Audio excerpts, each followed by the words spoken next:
you can customize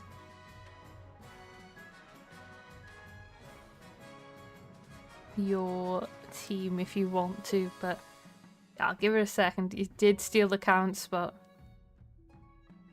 Let me turn that off. Yeah, I'll give it a minute or so. And then start it up. Let me just confirm I got YouTube working. So I did something wrong. YouTube should fix itself in a moment. Yeah, it's fixed itself. There we go. Oh, it swapped you. I see. Yeah, swaps. If people join, if they're on the game, I think if people join, it switches them out. I'm pretty sure. Yeah, probably I will start in like a minute or so. Let me just do.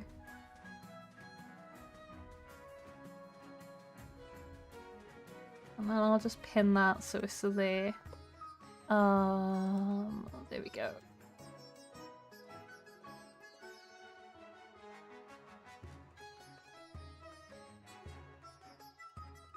Should be pretty fun.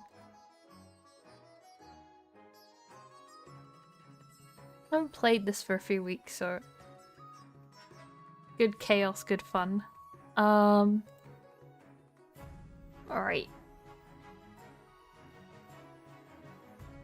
I think we're good to hop into it now, so I'll start it up.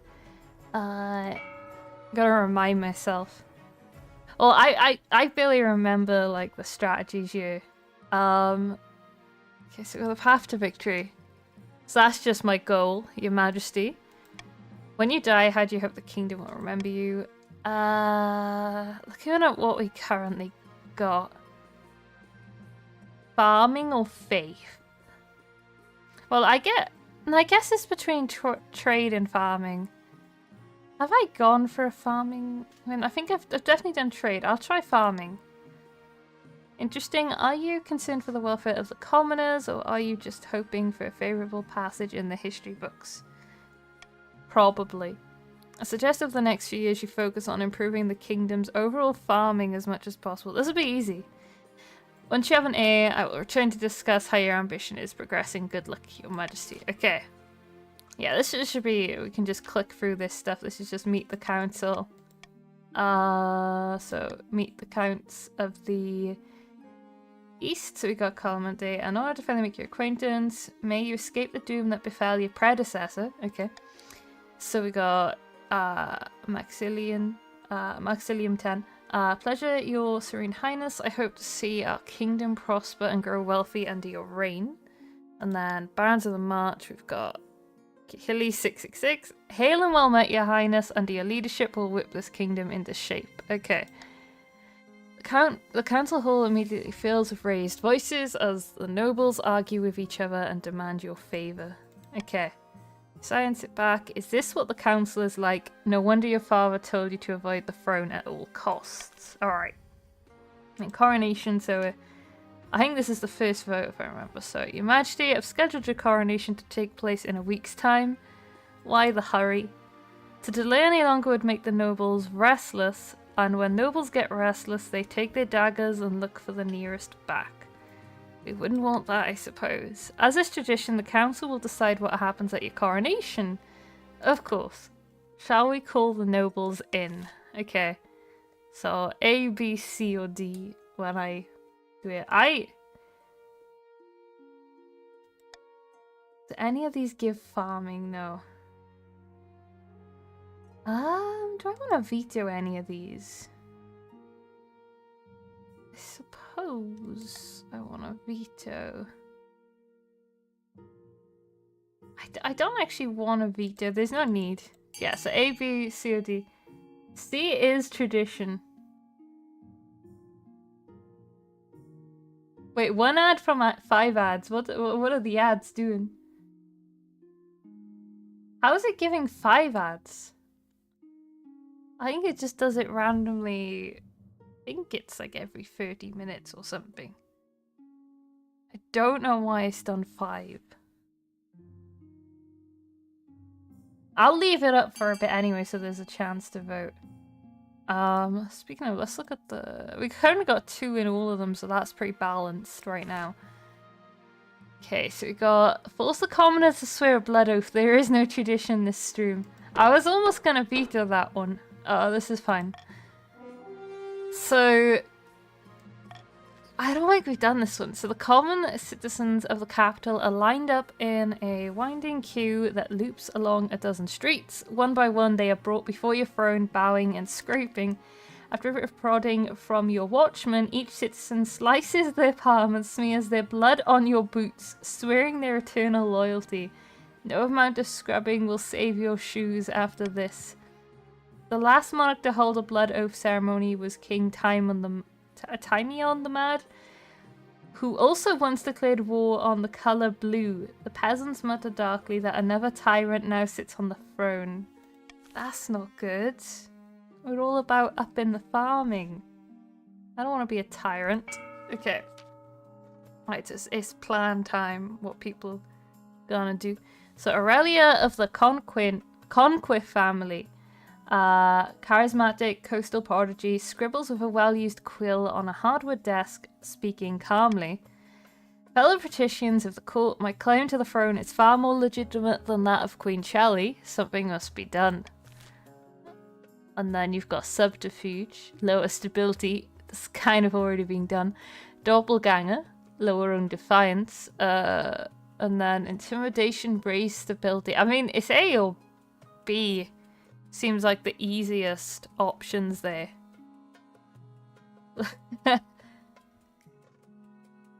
Yeah, if you refresh, I think that should stop the ads probably if it's spamming them. And let me look. Yeah, it's supposed to be like every. I think it's every like 30 minutes. Looking at it, I think it's the default. So subterfuge it is. Alright. So voting is closed. So lowering stability is pretty much done for you. The patricians plan to replace the Queen's advisors with their own agents. First, they must prove they're doing a bad job. To advance this scheme, the patricians must lower stability to 4 or less in 3 seasons. Yeah, that's... it is... Conquith is the other patrician right now. So there's... everyone's got 2. Pretty balanced at the moment. I don't think anyone's AFK. Jeremy of the Pokey dynasty, well-known eastern bird breeder, leans delicately on a podium sighing. My fellow Count, in ancient times the East was its own proud kingdom. We can bring back those days of glory, but not while the false Queen Shelley wears the crown. Alright. So you can do Uprising, raise the treasury. Ascension, lower own faith. Possession, lower own defiance. So I feel like all those sound amazing.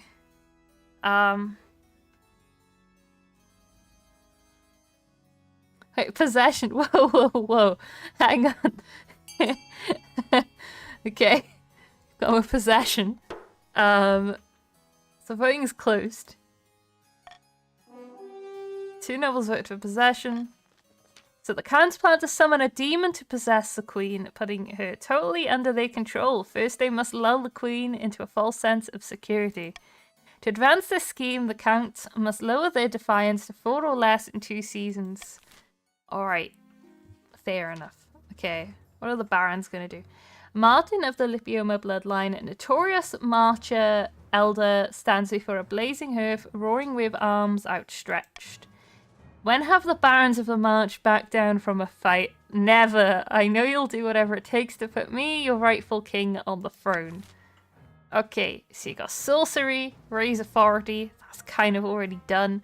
Propaganda, lower stability, which would be pretty on par with the subterfuge. Or gunpowder, which is lower authority, which I feel like gunpowder is probably the most tricky. So really you've got A or B. Both, I think. I think you already get those. Okay, you're going with sorcery.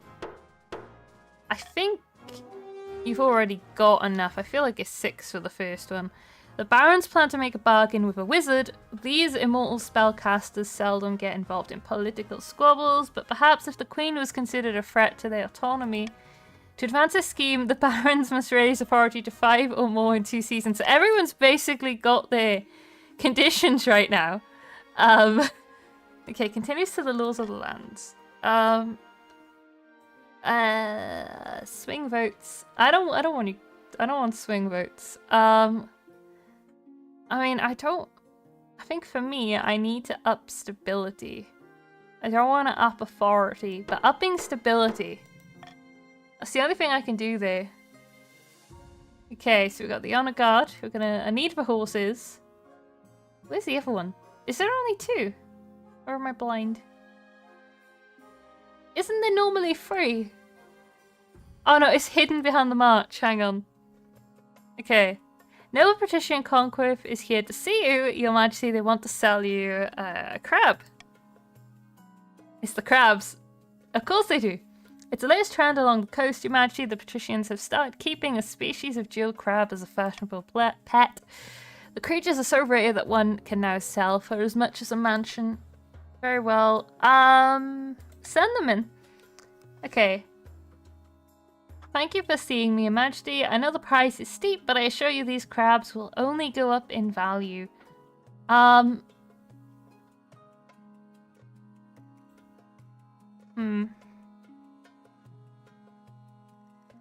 It did work once. The crabs, I think I actually made a profit off the crabs. Okay, we're gonna make it illegal though. We're gonna go the illegal route. Of course, such a drastic measure will require a vote. You summon your council at once. Gosh. Oh, wait, that lowers stability?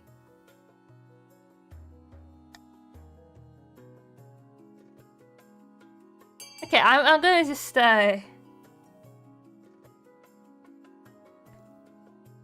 You could limit the market. Okay. I think there might already be a majority. Everyone's voting free right now.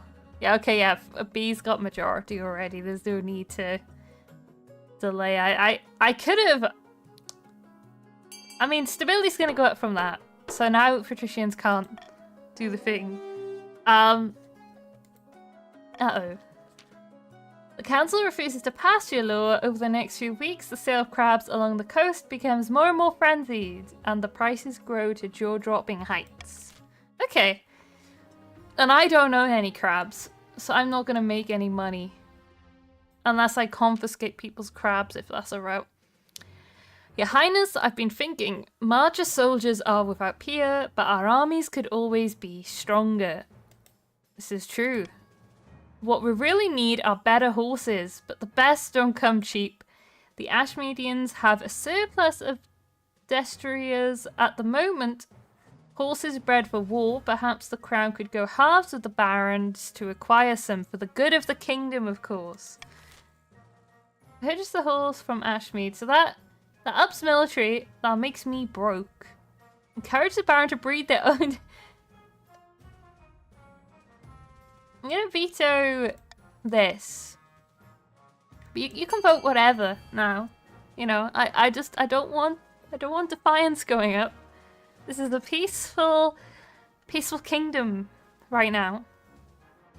There should be no war. Unless we're fighting other kingdoms. No defiance.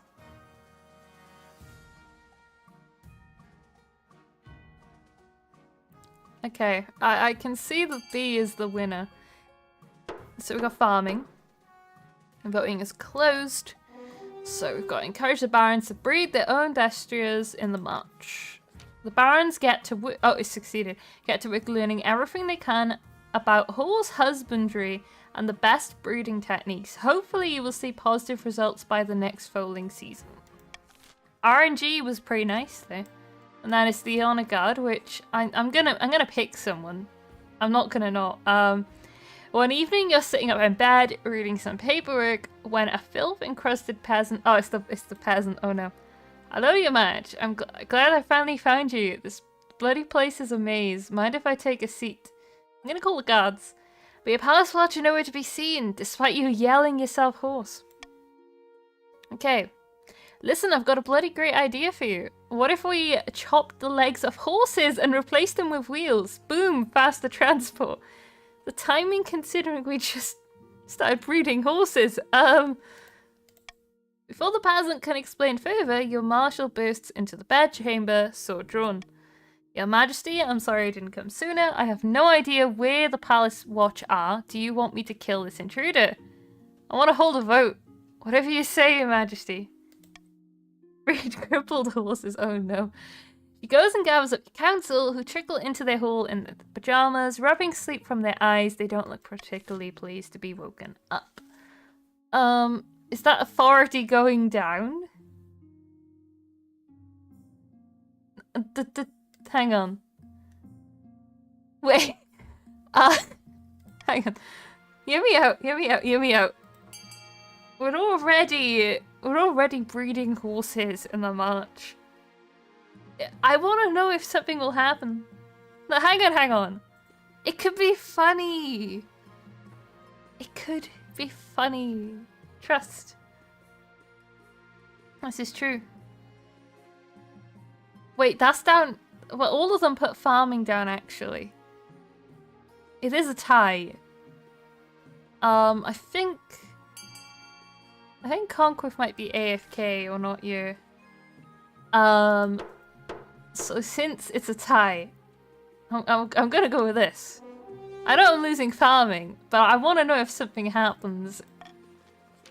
Under the peasants' close supervision, dozens of screaming horses are put under the knife.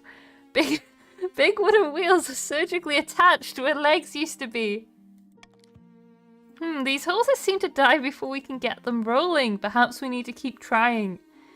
Oh, okay, I didn't know it would take 2 from farming. After a disturbing amount of horse death, the idea grinds to a halt. The whole thing is an embarrassing failure.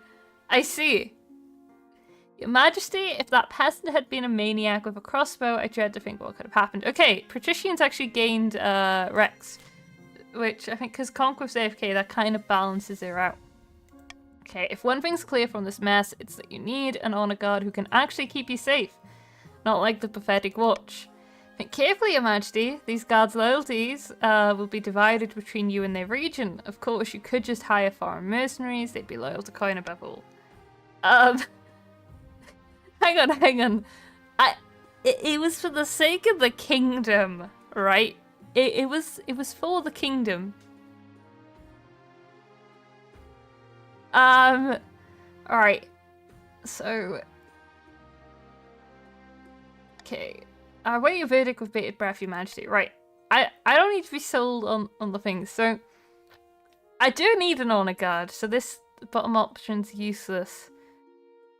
Patricians have the worst military, which I don't know if a military affects the honor guard's capabilities.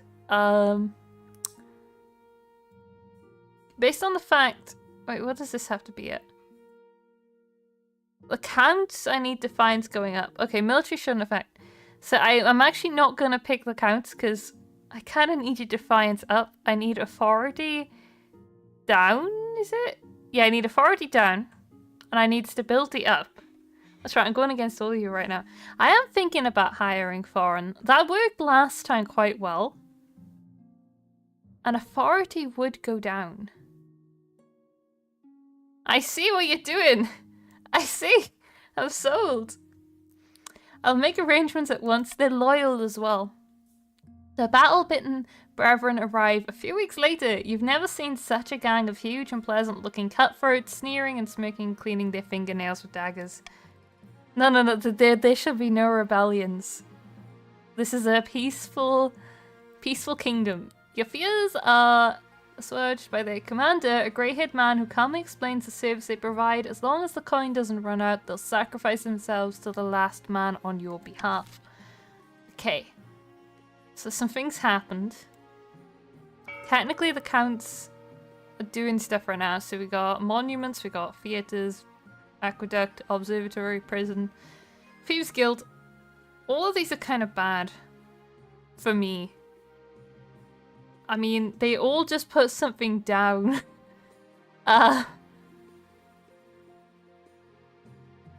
Yeah, that's not good. That is not good.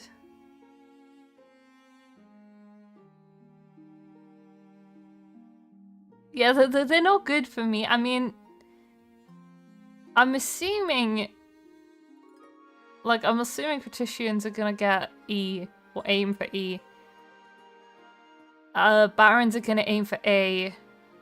Counts don't really need to do anything because it's just defiance, so... Yeah, I assume A and E are just gonna get purchased, yeah. Unless the count are like, I'm gonna stop it, you know.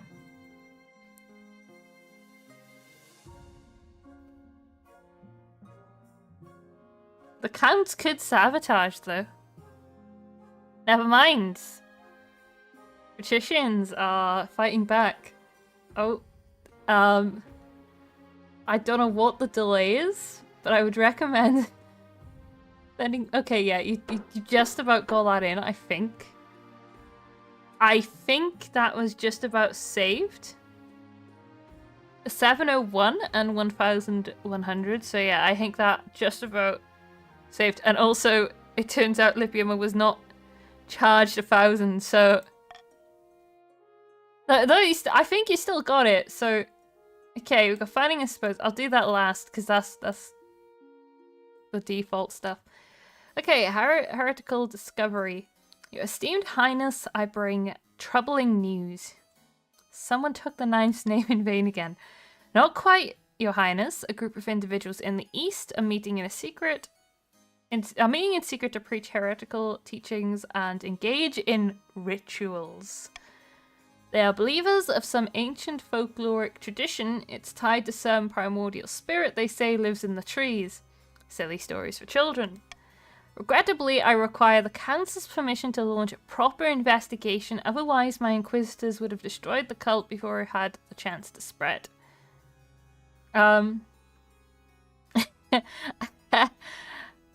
Authority goes up. And faith goes up. I do actually want to do C, because... Wait. Is C not an option? Can I not do C? It seems to be... Wait, why can't I do C? Is my authority... I don't know why C is locked. I'll hold a vote, since I can't actually do C. And then... Wait, what? Wait, were we... I believe in the Inquisition. Or the Inquisitor. You can, you know, I mean, both lower stability, which is bad for me. But one ups authority, which is also bad for me. One ups I mean... I think they're all kind of fine. Like, I don't think there's really... Like, C just does more than A. Okay. Voting is closed. So, repeal the law that prevents the High Inquisitor from investigating at will. Alright, that's looking a bit bad now. So faith is on the rise. We're a faithful kingdom. Defiance is a bit concerning. Defiance is very concerning. Alright. Who gained an extra? The Counts gained an extra, so the Barons are kind of low numbers. Nah, the unexpected legal change sows division and discord among the nobles, many of whom are flabbergasted by the increase in the Inquisition's already formidable powers. The High Inquisitor, meanwhile, wastes no time in rooting out the pagans and bringing them to justice. The defeated corpses of the heretics are soon swaying from the battlements of Baikozav, the town where the cult had begun. Okay. Crop blight, so farming's low. farming's just going to get lower. Pardon me, Your Highness, but a terrible blight has been affecting our barley crop in the east, and what can we do about it? It breaks my heart, Your Grace, but we need to abandon the harvest and raise the affected crops. Hopefully that will contain the spread, though it'll mean a hard winter. Okay, don't listen to these ignorant peasants, Your Grace. They're overreacting as usual. Burning the crops would cause far more famine than it would prevent. Okay, so we got a vote.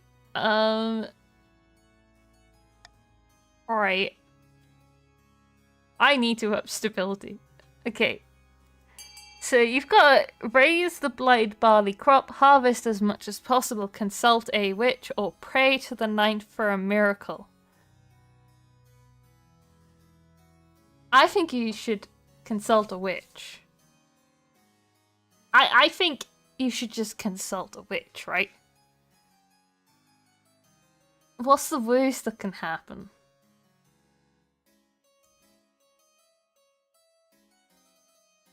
Like, what is the worst? Also, the petitions haven't voted. Do the petitions want to vote? I want to give you a chance. Give you guys a chance to vote. I'm gonna give her another 5 seconds. I'm gonna say 5 seconds is up now, and it is a tie. So harvest as much as possible. I need farming up though.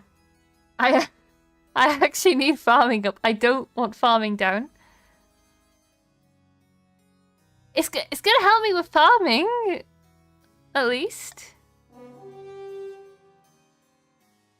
No, it's gonna go up. It's gonna go up. Trust. A local wise woman who lives in a thatched cottage nearby offers to work some minor hedge magic and return life to the soil. No, the witch will be fine. I can heal your ravaged fields if you keep the Inquisitors out of my lands. The counts are so desperate that they accept, despite the High Inquisitor's deathly glare. Soon the fields are rippling with renewed crops. So farming is up. Faith's a bit down. Yeah, I mean, 10 farming. You guys are sorted on farming. You have no faith, but that's fine. Okay. In the twisty passages of your castle, you can avoid your advisors, the nobles, even the spy master, but there's one person you can't avoid. Your mother. Okay, why haven't you found a spouse yet? It's been almost a year. Mother, I don't want to get married. Nonsense, a queen cannot rule alone. Don't worry, I'll take the liberty of finding eligible candidates. What is your preference? Men, women, or do you not mind? I'm not interested in love. My dear, who said anything about love? This is a royal marriage. Just tell me what manner of candidates I should find. You can always say no after you've had a look at them. Just for any. Excellent. I'll send out messages to the most influential noble families in the kingdom. Let's see what they have to offer. So, next season, we find out what you're offering. Hidden in a labyrinth beneath an eastern castle, a pair of counts meet to speak of their schemes against the queen. The Chancellor sent me a fruit basket last week to thank us for our efforts in helping the crown. It's working. Our reputation is secure.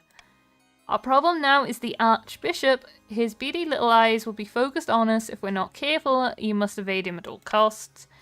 For the next stage of their scheme, the counts must lower their faith to 4 or less in 4 seasons. Oh, I see. Future thinking. I see. Okay. In March, Baron Kahili 666 stands atop a border fort, flanked by soldiers glaring out over Ashmedan territory with a skull. Below, a portcullis rattles open. A twisted stone figure is carried into the fortress, borne on a palanquin carried by hollow-eyed apprentices. The Baron goes down to meet him. Well, I've taken him out. I have taken time out of my very busy schedule to come and meet you in this pimple of a fort on the backside of nowhere. This is gorgeous. I thought we might have a common goal. Save your breath. I already know what you want from me. Assistance in overthrowing the current queen. Am I right? You do. The counts are a threat. Well, was it that obvious? I was born a long time before yesterday, my good Baron, and unlike some of my more isolated colleagues, I'm no stranger to political machinations. On this occasion, our goals happen to align, but I cannot act on your behalf, not until the bees are taken care of. Did you say bees? Yes, on this plane there's simple insects, but in the world of dreams and magic, they're powerful and intelligent, call themselves the dreams of being. They have an innate fondness for royalty and sometimes protect monarchs from magical interference, but they won't harm non-magical folk beyond the occasional sting, so you can deal with them. Bees. For the next stage of this scheme, the barons must lower all regions combined farming to 14 or less in 4 seasons. I see. I kind of want defiance down. At least with the barons. I think I want to keep defiance at 3, just future proof. The rest of you are not taxing yet. Okay, the crabs burst eligible options. Winter chill, I think that's new. Okay. The March winter has been especially cruel this year, my liege. I can still feel it in my bones. I found the secret is layers.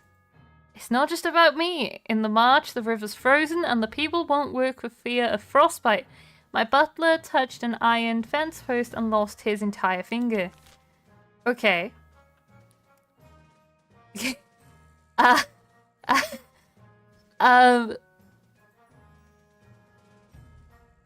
you need to up stability? No, I mean,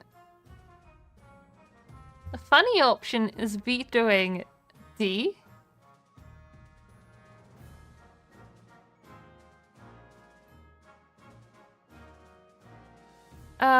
Is that really the best for me? All my money. I mean, I'm just gonna do stability boost. I'm not gonna veto here, because I'm not really threatened by D at the moment. I'm not threatened by D. Send coastal troops to clear snow and ice. Oh, that's an interesting one, actually. And I can see that's what the counts want. And the counts are just going all in.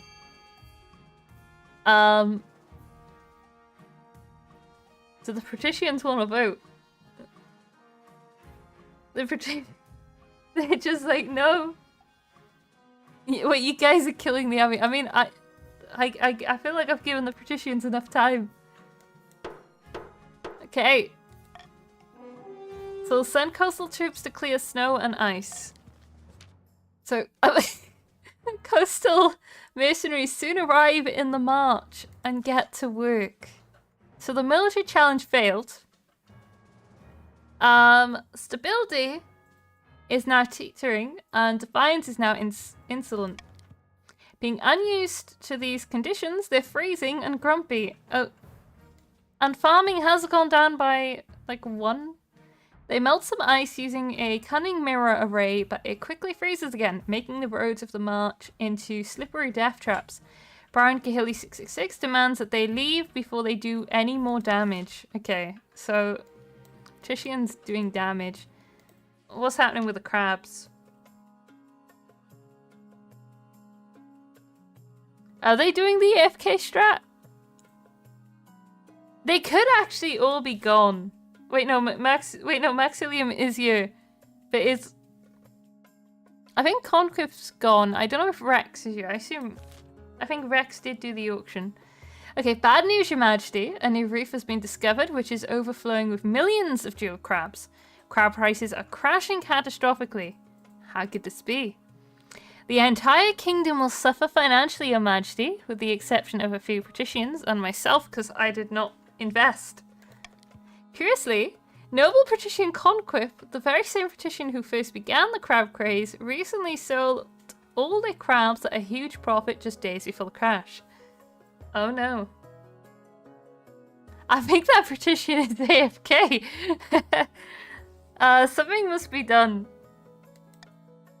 You summon your council to discuss the crab price crisis. Many assembled nobles have invested heavily in the crab market and they are casting furious glances at the patricians' benches.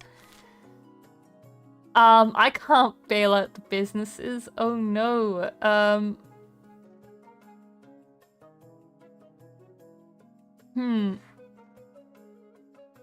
I will take treasury money though.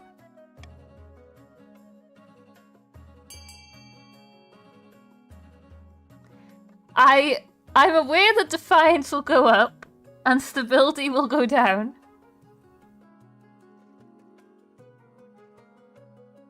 But I just need money right now. I mean, I assume everyone whose year has voted, I think. Yeah, I think everyone whose year has voted. Oh wait, I mean it doesn't matter, it is a clear, there's a clear winner here, right? Okay. So arrest the nobles. Your soldiers storm noble patrician Conquif's opulent mansion, arresting them and confiscating their ill-gotten crab gold. The trial will be held as soon as possible. I'm rich, stability's down. Guys don't need to rebel. Trade is a little down. Wealth down for you. So outraged patricians protest that your actions are illegal and make a mockery of the law. Don't they know you're the queen? Okay, no, they're not gonna rebel. So, partner for life. Okay, so I have found 3 potential matches for you. 1 eligible young candidate from each of the kingdom's 3 regions. Choose wisely. You'll be securing a powerful alliance. And what if I don't want to marry any of them? That's a decision that can wait until after you've seen them, isn't it? I mean, marrying a patrician's probably the best bet right now. Your mother leads you to the Great Hall, where she's arranged 3 portraits on easels. For now, each is covered by a cloth. Let's see who they are. She whisks away the cloth from the first portrait.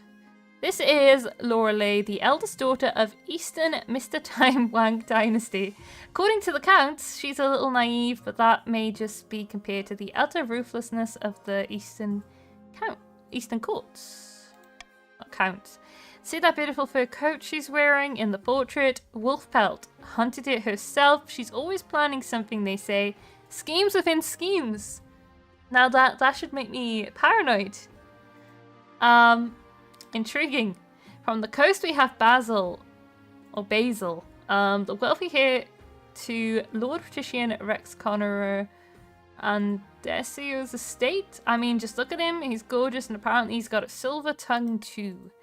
His interests typical of the coast. Money, money, money, and making more of it. And he's scarily good at it.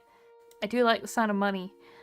And finally we have March's offering. Emmy, scion of the prestigious Lipioma bloodline, a typical baroness really, loud and brash and self-absorbed, but mostly well-meaning. Like most of the barons, her great passion is hunting. No beast is safe from her crossbow, and nor is she actually. She walks with a limp ever since she shot herself in the shin, trying to hit a ferret. Sounds like a laugh. What do you think? Of course, by picking a candidate, you'll anger the other regions, but you'll gain a lifelong alliance. I know who I'm gonna pick.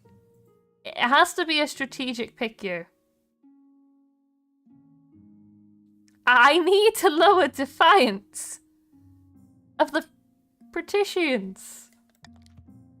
Okay, excellent. I'll make the arrangements. I know the barons are going up a little bit. I feel like I need to be worried because the authority needs to go up. Anchored a few miles From the sunny coast, Noah Patrician Conquiff has invited their closest confidants aboard their yacht. Given the recent turmoil, the council is calling for the Queen's inner circle to resign. Oh, that's not good. We're to increase the pressure. If the Queen's in a weak enough position, she's got no choice but to bow to our demands. No more interfering, spymaster. No more marshal or chancellor or treasurer. A whole new inner circle, all made up of patricians.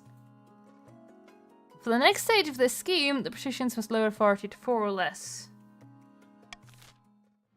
Okay. Oh, I don't want to give... I mean, I feel like Monarch's vote is never going to work. So I may as well do that one. So we got a booming crop, the royal wedding. That's not important. Bowling season. Baron the Bioma. Great news. The new fowls have come in and our horse breeding program has proven successful. They're stronger than ever. These horses are doing great. Of course it'll take a few years to reach maturity, but my fellow barons are very optimistic. A new generation of mighty war horses awaits. Okay, and what about the rest of us? Giving the barons a monopoly on war horses is irresponsible, I say. You can't trust them. Okay. Should share their falls with everyone for free. They can buy the new horses for a fair price. The barons are entitled to the fruits of their own labor. Let them keep their monopoly. I mean...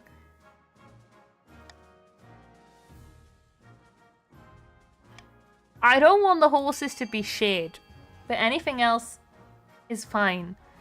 No, I actually don't want the horses shared.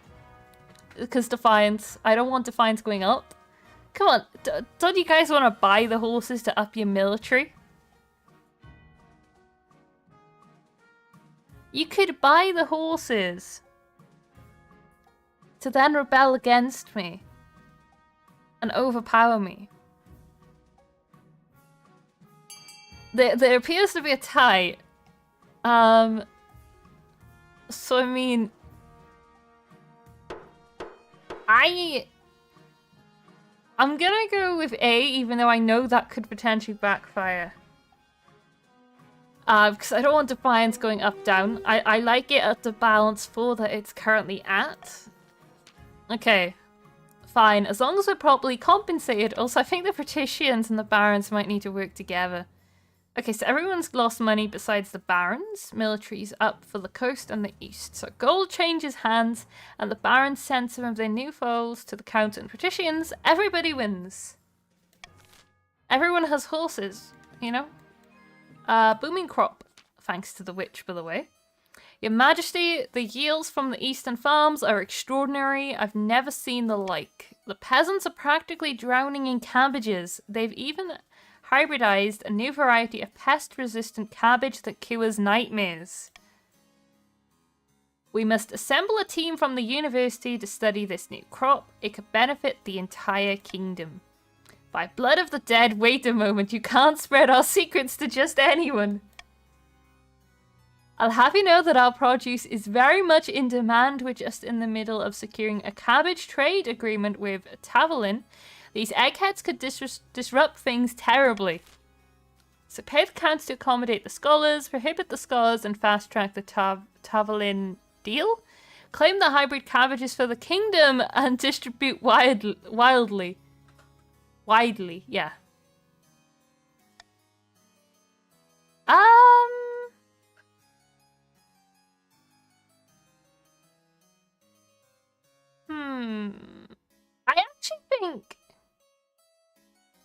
I actually think depending what I want, they're all kind of okay.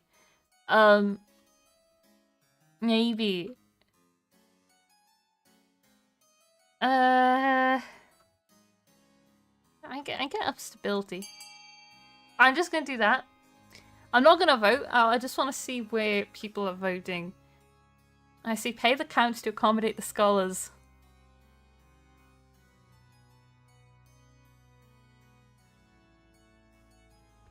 Interesting. that the counts seem to vote together. Perhaps who hasn't voted? I think it's Leoma. You could vote A. You could. I'm gonna give it like 5 seconds. It's like probably 2 seconds left. Okay. Time is up. It's C. Oh wait. Oh no. Oh no. Oh no. Wait. I gave 5 seconds. I technically gave more. Oh, I was sorry. Oh, stability is up though. Look at that. So we went from 3 to 4 to 4 to 6. Look, peasants across the land start thinking that you invented the marvelous Chelly's cabbage that begins thriving throughout the kingdom. You become known as Chelly the gardener. Stability went on the rise. Have I got enough farming though? I feel like I haven't, because 2 and 4. As for the counts, they're the most affronted, citing trade secrets. They'd been planning to name it something like Cabbage of Eastern Tranquility. But Chelly's cabbage has a better ring to it, and the council has spoken. I'm actually happy with their outcome, I think. I mean, balance, stability, and authority. Your wedding to Basil is naturally the talk of the kingdom. Nobles and peasants alike travel from across the realm to attend. For a week and a day, the capital is one giant party. Feels like you're the only one not taking part. Instead, you're getting ready for the ceremony. Soon enough, you're standing in St. Bertrand's Cathedral with Basil at your side. To take this man as your lawfully wedded husband. I've changed my mind. No, I do. Then I pronounce you queen and husband. After the wedding, of course, there's a feast, and after the feast, a dance. Your new husband Basil laps up the attention, delivering a witty speech in which he flatters you outrageously. Hooray. By the time you find yourself alone with Basil, it's past midnight and you've never felt more tired. It's this time for small talk. You danced so very beautifully. It was such a wonderful day, wasn't it? Agree with him. You endure a long conversation in which Basil seems determined to flatter you relentlessly and agree with everything you say. Wait. Accounts are actually a bit scary. You know what we need? We need to up faith. By night's end, you still don't know who Basil really is. His real personality is concealed beneath 100 layers of etiquette. You go to your separate bedchambers, still strangers. Okay, what's it gonna be? So, currently no A, because I haven't had time.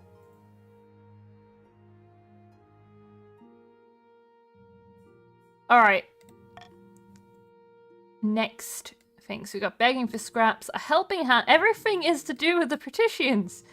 So the crab trial. Let's jump straight into that. After months of delay, noble patrician Conquith is finally due to stand trial for their crab-related market manipulation. You stand accused of perpetrating fraud and tricking hundreds into buying expensive crabs. How do you plead?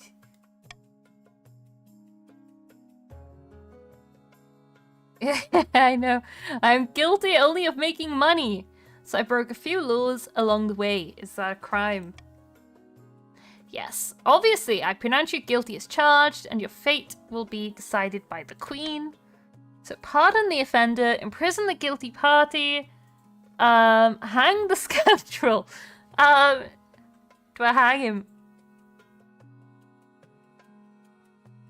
I can't attempt to hang. I'm sorry. What's the worst that can happen? Actually, no, imprisoning. Hear me out. I feel like imprisoning. Authority is up. Noble patrician Conquith is dragged away in chains, wailing for clemency. Most of the watching nobles agree that justice has been done. Except for the patricians, of course. I thought about hanging. Oh, I keep forgetting it. It doesn't keep them alive. I thought it would keep them alive. I was wondering. Okay. Please, Your Majesty, Conclave has young children. Who is supposed to pay for the upkeep of their villa? That's not my problem. The patricians at this point can just make an alliance, I feel like. Subterfuge is looking a bit rough. So helping hand or begging for scraps. Let's do begging for scraps. When noble patrician Maxilium 10 enters the council chambers, their clothes are stained and rumpled, and their face is haggard. I apologize for my appearance, Your Esteemed Highness. I wouldn't usually be seen like this, but we'll show clothes before coming in here. My trees barely yield a single pomegranate. I am utterly penniless. I beg for whatever spare coin the council can give. Are you broke? You are actually broke. I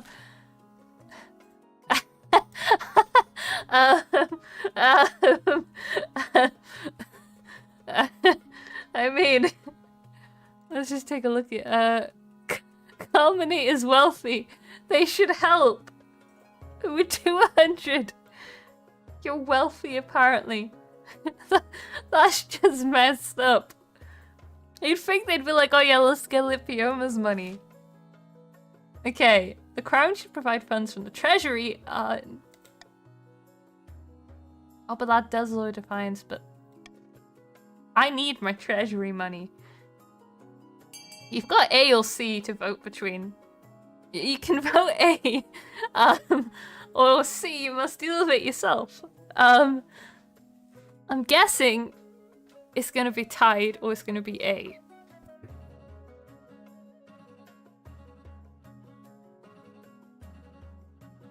I mean, C is a better trade roll. I think there's only 2 counts now, right? Didn't Pokey go get food or something? I saw something about food. Wait, oh, it's tied. But I gotta make the decision now. Oh, okay. I'm trying to think what's really the benefit of getting... I feel like Culminate is wealthy. That's gonna just cause defiance to go up, right? For the counts, which I don't want. A is funnier. A is very much funny. But I'm trying to think what's the outcome of A for me. I feel like this will cause defiance, but I think the patricians, you can have a... Actually, I'm gonna go... Since this is Maxilium technically, right, who's asking for money, you must deal with it yourself. You're saying to deal with it yourself. I mean, I'm just gonna go with that. Can the council help the destitute noble patrician Maxilium 10? You've said yourself to deal with it yourself. So I'm gonna go with that logic there. Oh yes, Your Esteemed Highness. Noble patrician 10 returns to their villa where they start liquidating their assets. A huge auction takes place, during which patricians bid frantically for the privilege of taking over noble patricians Maxilium's 10's belongings, though they mourn the loss of their property, the cash salves their wounds. See, you did actually gain more? You actually gained 100 more, I guess. So defiance is down as well, so apparently me telling you to just get on with it caused you to be happy. I don't know. Like, is 300 rich? I mean, the barons are hoarding cash right now. How did they get rich? It was the horses. Oh no, okay. Chelly, I had something I wanted to ask of you. What can I do for you? Oh no, as you surely know, I run a very successful jewelers guild back home in the coast. But the current laws are a little restrictive for my trade. Lots of tariffs, regulations, you know how it is. I was hoping you could push for some changes in the council. Eliminate some of the import duties on Aiteshi jewels, perhaps? That's corruption, plain and simple. You want me to give the coast preferential treatment. I think it's only fair. The other regions just can't compete with us in the jewelry trade anyway. Fine, I'll assemble a council. I've got to appease my, the husband right now, so I'm marvelous. I'll see you there. Okay. I can't actually do anything here. Besides that, so we go reduce the import taxes on gemstones from Itesh, ban the import of all Iteshi gemstones, or do nothing. It is, that's true, yeah, breeding horses with wheels. It turns out the horses are like, well, they died at first, you know, eventually they, you know, they got better. Are we not gonna help the husband?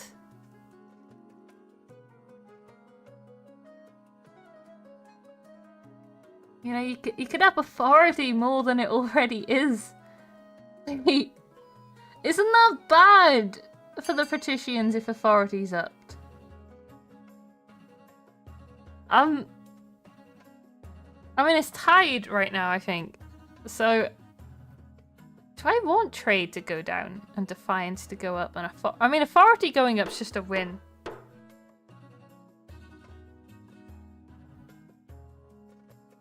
I mean, isn't that that's gonna negatively affect me though, right? That is actually gonna negatively affect me, no? Because my husband's not gonna be able to trade. No.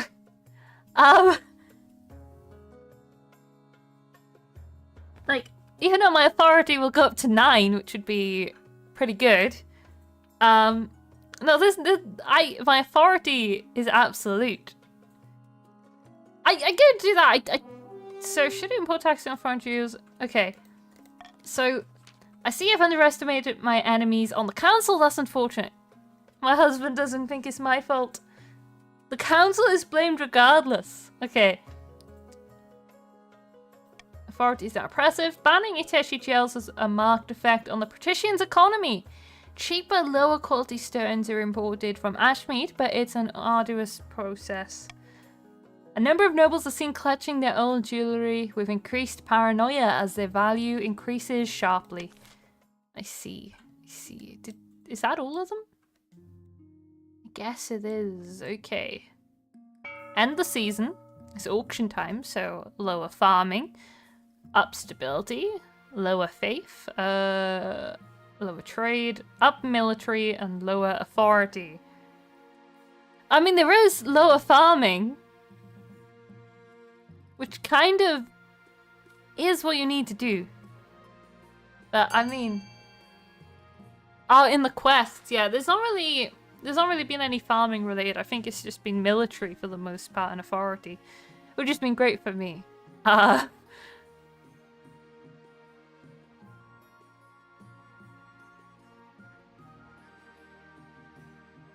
I mean, technically, the barons have the money to just invest in whatever they want. Like, you've literally got 5,000 plus. You have the monopoly to just say, you know what, we'll just buy what we want right now. Like, I mean, none of them really help, like, you know, you can't really up faith. If you could up faith here. I mean, there's 10 seconds. I would worry a little bit about A. Has anything else been... Oh, C! Ooh. Did that go through for A? Oh, it did. It did actually go through. Okay. I was thinking it didn't. How dare you lower my authority? A terrible secret, giant spiders, and a Baturia. Okay, what's the terrible secret, actually? Your Majesty, I bring urgent news. The counts are deliberately eroding the power of the church in the east. But the counts have been so helpful lately. It must have been a ruse to give you a false sense of security. But what's more alarming is why they're doing this. The counts are planning to hollow your mind and summon a demon to fill the void and take possession. The High Inquisitor is snitching on the counts. By the time they're finished, you'll be nothing but a shell. The demon will take over body and soul. By the ninth god. My fault exactly, Your Majesty. We must bring this sacrilege to the council's attention. Okay. To spread the word about the dangers of demons. Have the queen bathed in holy water twice a day. Delay the scheme for 1 season. The counts are hardly a threat. Leave them to their business. Sorry,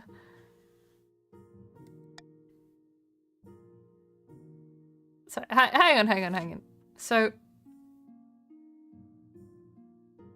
I actually think the counts are a little bit of a threat. So I'm gonna veto that, and you can vote between A or B. I do not want to be possessed. I see we are lowering authority, upping defiance, and upping faith. I guess you don't want to have the queen bathed in holy water. I'm pretty sure A just auto wins, even if people do. I think like 2-3 people are gone. So I think I'm just gonna end that one. Okay, all across the kingdom, priests deliver impassioned sermons on the dangers of the 7 gods' agents. More and more citizens flock to the church, and peasants place holy symbols in the windows to protect their homes from demonic influence. So we've gone pretty high faith right now, actually. I mean, the East, yeah, didn't go up enough. But I mean, everyone else is super high in faith, which is unusual. Okay. But many nobles grumble about the church meddling in official matters. Is Queen Chelly in charge or the Inquisition? I see. Now that is a problem. That is a little bit of a problem. So we got about your ear or giant spiders. Let's do about your ear. Let's change it up. Your marriage to Basil is not what you'd hoped. He seldom sleeps in your bed, and over breakfast you exchange only a few frosty words before he departs to a board meeting. The last thing on your mind is procuring an heir, but the needs of the kingdom must prevail. Congratulations are in order. The royal wedding was a magnificent affair. Very happy, thank you. It went all felt more like a life sentence than a wedding. Oh, don't be so dramatic. You've done well so far, but something's still missing. An heir. You need someone young whose loyalty is assured. A child of your own would do the trick, even if they're a bastard or the youngest of your many cousins. Okay. If I do that, that's just gonna lower my faith. I feel like that might mess with stability, so my husband and I will have a child together. Trust, this'll work out. The traditional method, no one will object to that. I'll arrange for you to take a month off from ruling so you can get down to business. Okay, let's look at giant spiders. Okay, so we've got Your Majesty, a forest on my land has been completely overrun by giant spiders. Some are as big as horses. The trees are shrouded in webs and travelers are going missing. We must put a stop to this. So send in the army to wipe them out. Burn it with fire. Put a bounty on giant spider legs. We must learn to coexist with giant spiders. I mean, all of them sound interesting. But do we really want to burn it? Spiders could be friendly. But also, burning it is bad because the farming is going to just decrease. It is not good for the queen.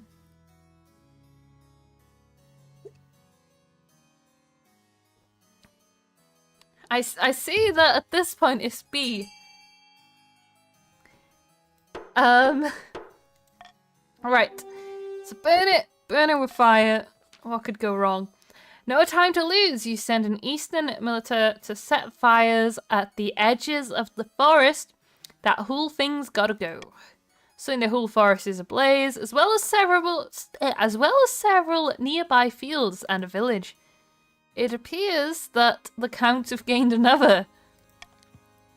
Wildfires rage across the east for a week, but at least the spiders have been definitely dealt with.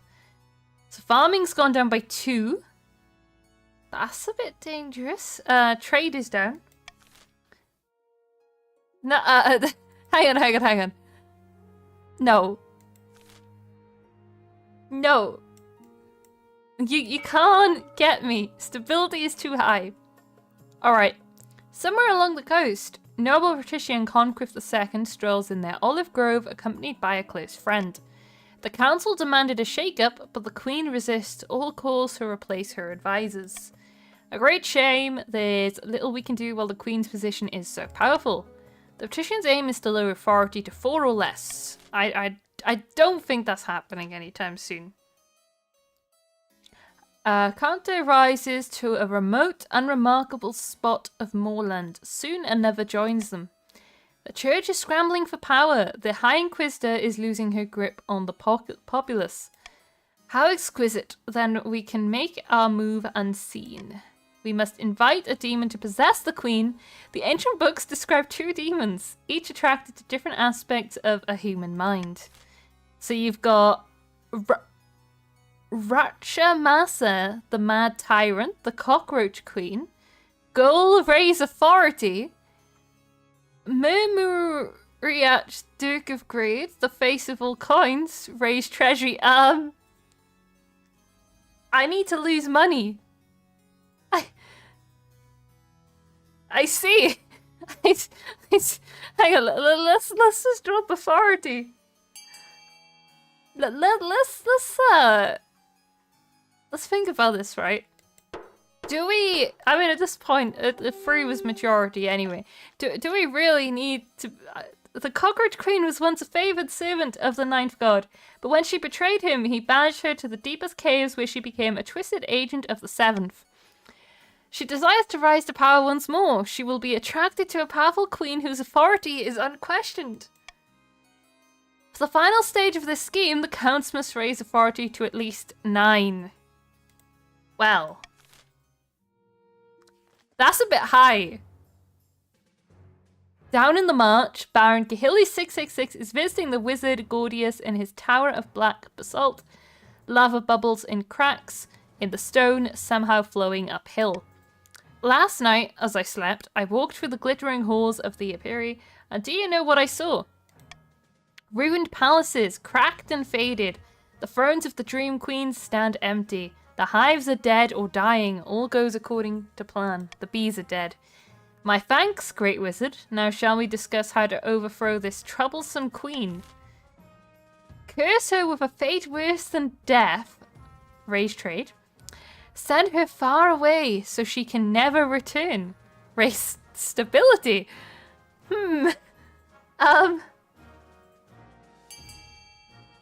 I see. Oh boy, oh boy, oh boy. Alright, voting's closed. So send her far away so she can never return. Far, far away? That can be done. I will steal the queen away for the Apiary where distance works differently. But the Apiary is a land of dreams and in times of turbulence, nightmares. It must be peaceful if I am to navigate it very far.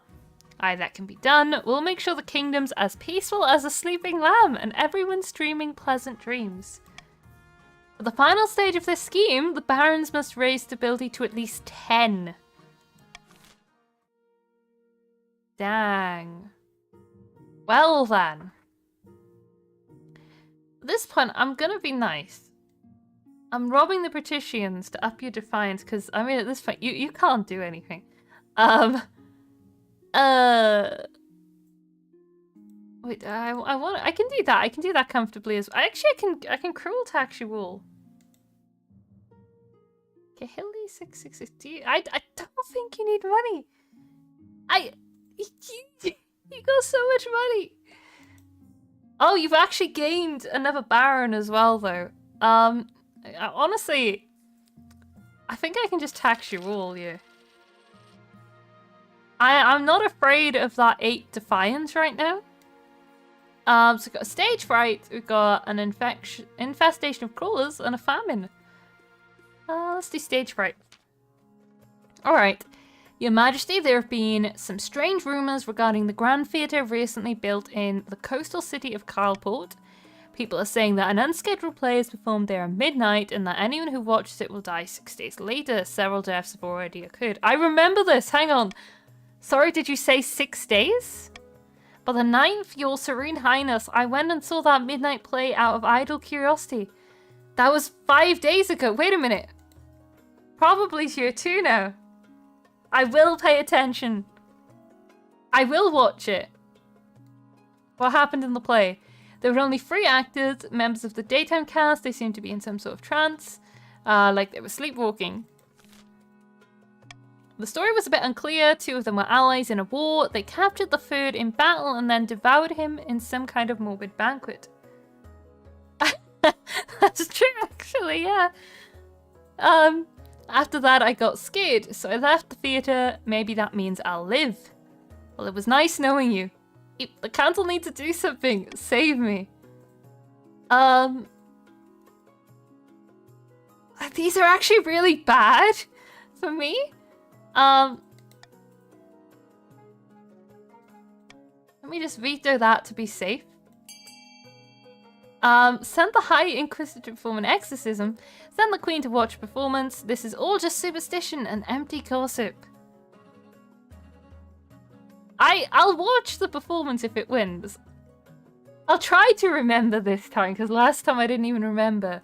Oh no! Do you really want to lowest? I mean, I'm gonna look right. Oh, I guess there's no watching the performance unless I delay this long enough to maybe get another vote on A. But I don't think that's happening yet. It's a great regret. Oh, they're coming for you. Patricians, you've got to run. Okay. The council dismiss these scurrilous claims and vote to move on to the next order of business. Unfortunately, Noble Patrician probably was right to be worried. They die the next day, convulsing and frothing at the mouth. The Patricians blame you for the loss. Worse still, the midnight play continues its showings night after night, and the death toll mounts. Eventually, the theatre district of Carport becomes a ghost town as common folk flee the theatre's strange aura. Shops and churches stand empty, monuments to an unsolved mystery. I mean, this ain't good. I see what's happening here. Your Majesty, our mutual friend, Count Speedy Gonzalo I, has discovered a nest of crawlers on a new tract of eastern farmland. Naturally, we barons recommended he fill the tunnels immediately, lest they spread to other regions and endanger our crops. But Speedy Gonzalo I refuses to do so. Lowborn have gone missing, Your Highness. These crawlers are much more dangerous than they appear. Legends speak of crawlers living in great cities beneath the soil, taking the weak to be consumed. We should leave the land to them. They're not to be trifled with. Assemble the council and let's get right to it. Thank you, Your Majesty. Okay. So you've got abandon the fields to the crawlers, fill in the holes and continue farming, send someone into the tunnels to investigate. We'll do that. Fill in the holes. Yeah, okay. Good luck. So you got A, B, or C. At this point, I don't think I'm getting my farming up. Who are you going to send into the tunnels?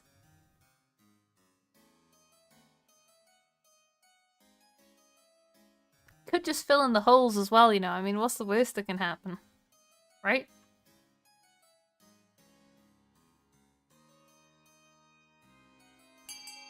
Okay. I'm gonna give the patricians a chance to vote. I'm gonna give 5 more seconds. 5, 4, 3, 2, 1. I mean, they had a chance. Right. Great God, you're just going to ignore them? Mark my words, this problem isn't going to go away if you just bury your head in the soil. The commoners don't have to be told twice. The land around the newly discovered tunnels is abandoned overnight, villages and all. Only a few lookouts, caretakers, and Speedy Gonzales I to himself remain. So farming's gone a bit down. Technically, the patricians can rebel next turn. Trade is now poor. The countryside goes silent for a long time, with the crawlers making no appearances above ground. Technically, counts and patricians can both rebel. Oh, and there's a famine as well. Okay. Hello, your majesty. I've travelled all the way from the march to beg you to do something about the price of grain. I can't afford to feed my family. A day of back-breaking work isn't enough to buy a day's worth of bread. She's right. The grain price in the march is beyond all control. Greedy merchants rake in profit while the common folks starve. Okay. I'm a little bit intimidated by that low authority, so what I'm gonna do... Think about it. I'm giving you a choice. You want to up authority, right? Right? You want to go A. Nothing else matters here, right? You just want to up authority. You want to up authority. Actually, no, stability. Darn it, I mixed it up. Hang on. No. Wait, it's tied? Does mine not count as a vote? Wait, that's actually...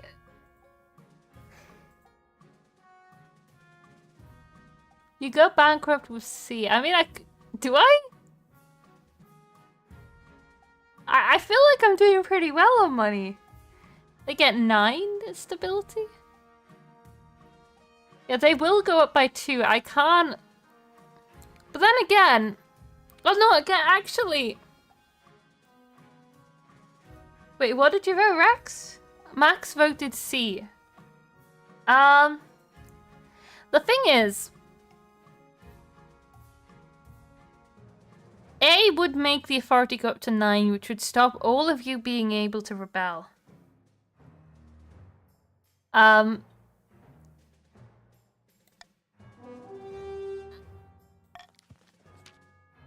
Okay, it's only at 8 anyway.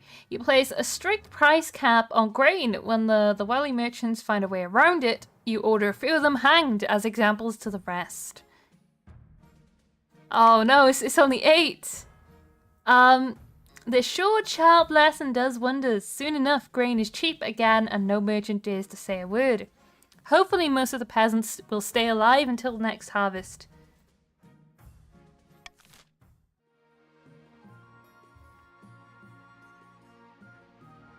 Wait.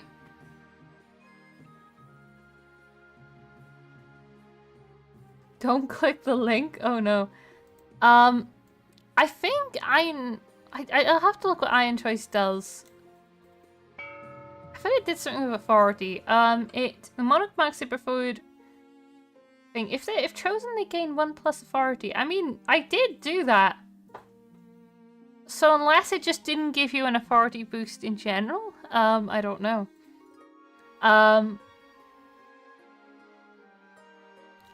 I think I like this one. At this point, I'm gonna get rid of the authority one now. Cannot start a rebellion, but the patricians could rebel if they really wanted to. But surely, one needed to start a rebellion. Whoa, only one? Think about this, right? There's no need. Jailbreak? Your esteemed highness, do you remember noble patrician Conquith? Oh, the person I threw in my dungeon. That's right. My parent, you threw them in prison for crab-based crimes. Well, they escaped. They cunningly concealed their escape tunnel behind a 6-foot-wide oil painting of converting nymphs. Great God, why was this villain allowed such a painting in this cell at all? Villain or not, Conquith was a noble patrician and was accommodated accordingly at the patrician's request. Let me hunt down this outlaw, your highness. I'll show these soft-hearted patricians how a baron keeps his prisoners. Okay. I would like stability up a little bit here. I don't really mind which option, I don't think. I mean, make prisons less comfortable for nobles, send Baron Speaker to hunt them down, put a bounty on Conquith's head. Who cares about one escaped noble patrician? Who cares? Who cares, right? I'm guessing we're hunting him down though. I was actually hoping there was a chance he could escape, but I assumed that because it did Conquith the second that it just kind of killed him, but I guess he is alive. So that's cool. So voting is closed. We've got A. I think that had majority anyway. I swear by my honor, your majesty, I won't let you down. I won't return until I've taken Conquith's head. Next dawn, surrounded by a posse of hollering marcher soldiers, Baron Speaker rides out to hunt down Conquith. A week later, he returns triumphant, holding Conquith's head as a trophy. Now he's dead. Ladies and gentlemen, I got him. Baron Speaker's success causes quiet distress among the patricians, especially those who knew Conquith personally. But marcher morale is sky high. Look, barons, you don't want to rebel. With no patrician Conquith's escape cut short, the message is clear. No one can escape the Queen's justice for long. You guys voted for that. Escaped experiment or a city in flames? I think that would delay it. That they are rebelling. Apparently something has escaped from the cellars of Count Speedy Gonzalez I's castle. I've asked for an eyewitness report from a local. Is this true? Hello, your majesty. It was a bright and holy sight. A monster stitched together from parts dug up from the village cemetery. I recognize my Aunt Edna's earlobes. Isn't this the horse guy? Bring me Count Speedy Gonzalez I. This creature is my life's work, your majesty, and my son. It's your son. His escape was regrettable. He just wanted to see the village up close. Rest assured, I have chained him up far more securely in my dungeon to ensure this won't happen again. Oh god. Okay. It's too late for that, Count. You and your unholy creation must be burned. It is the only way to cleanse the world of your evil. Free the monster. The monster may live as long as it stays imprisoned. Burn the monster, but let the Count live. Burn both Speedy Gonzalez I and his monster.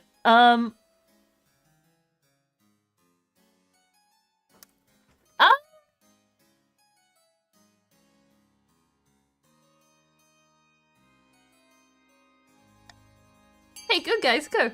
Vote. Vote C, guys. Vote whatever you want. Just remember that I did sneak in a sneaky reverse voting there. It is reverse. Uh-oh.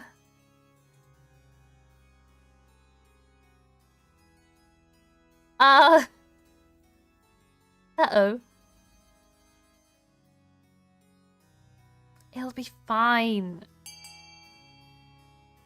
So you can free the monster or burn the monster. It is reverse. In a plot twist. I kind of want to know what happens if you free it. Wait, did I randomly pick? No. I snuck it in there. Burn us if you wish, you fools. I was on the verge of defeating death itself. You're burning your own savior. Uh-oh. Count Speedy Gonzalez I and his hideous creation are burnt. Oh, wait, no, he goes for the lowest one. Oh, wait, yeah, oh no. And his hideous creation are burned together at dawn, clutching each other's hands. The common folk celebrate that the Ninth's justice is done. Yes, it causes chaos. The reverse. Stability is on the rise, which is not good. So Council Casas the first has died, the second is in the council. Don't worry, you can... Wait, why is it 2 now? I thought it was 1 needed to rebel. That has changed.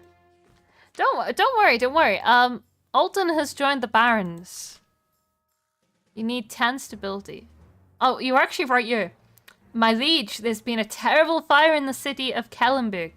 Where once there were buildings, there is now a field of smouldering ash. Dozens of commoners have died. What caused this fire? Filled with religious conviction, the townsfolk seized a travelling wizard and attempted to burn him at the stake for practicing dark magic. He walked out of the city unharmed. The same cannot be said for those who tried to burn him. This is why you never tangle with wizards. Well, I'm sorry to hear that your city's gone up in flames. I was hoping the council might unlock some funds from the treasury so we could rebuild.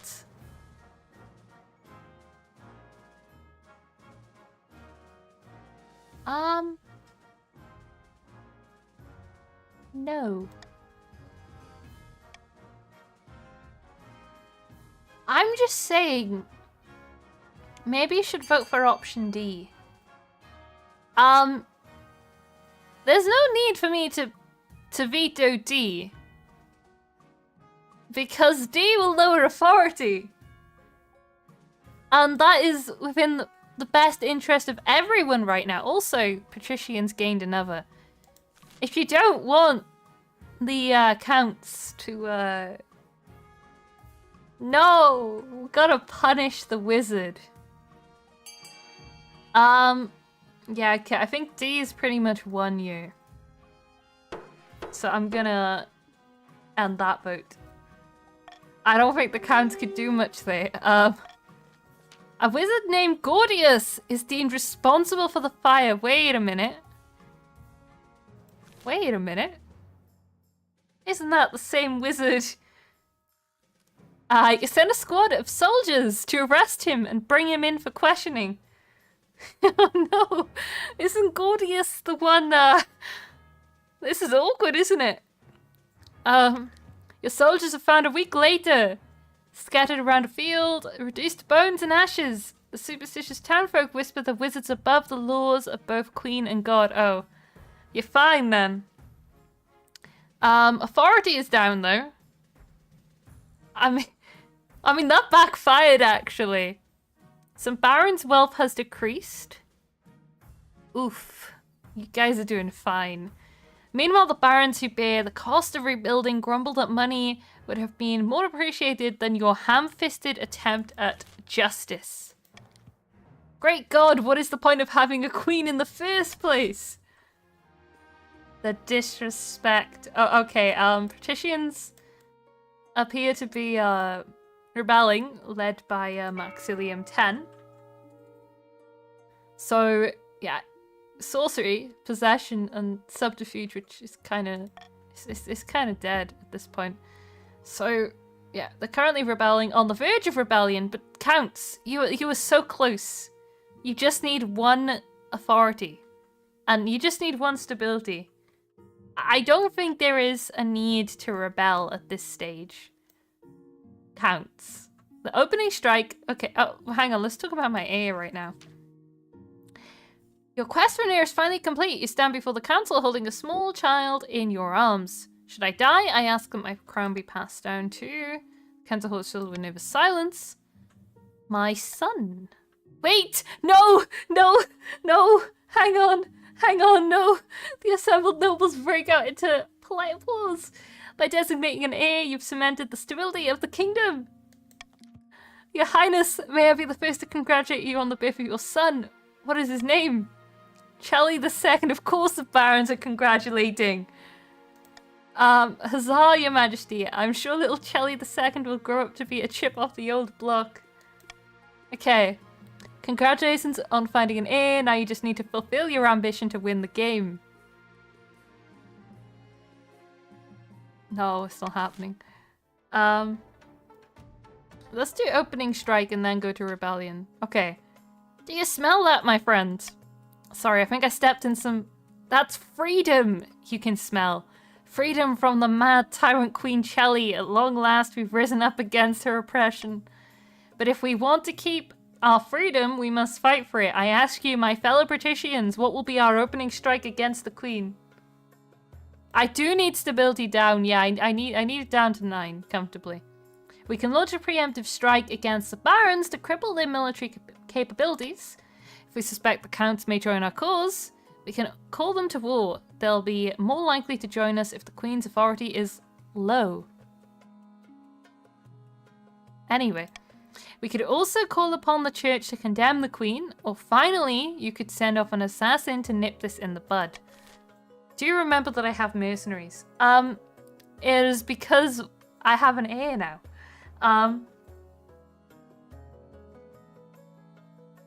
So, patricians. That's right. You have a choice here. Launch a preemptive strike on the Barons, call upon the Counts to join our cause, petition for the support of the Church, which is probably the best option actually, and send an assassin after the Queen. I'm gonna give a chance because that's only 1 vote, and I know there are more patricians.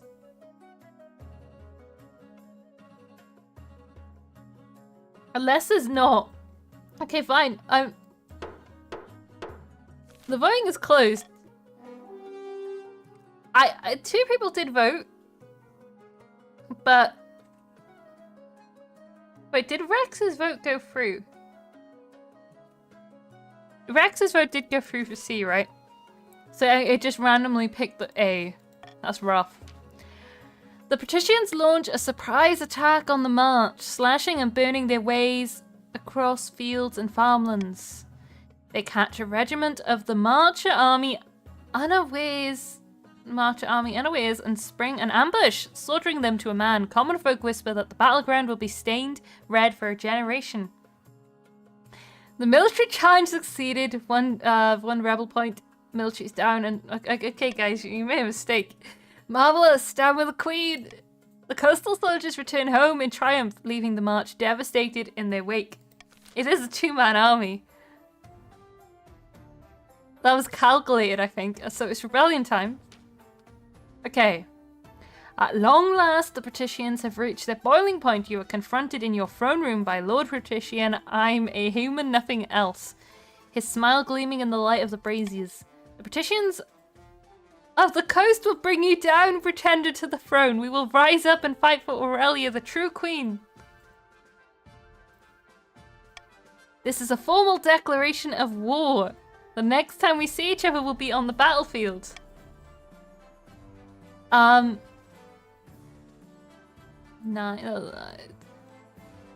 I mean...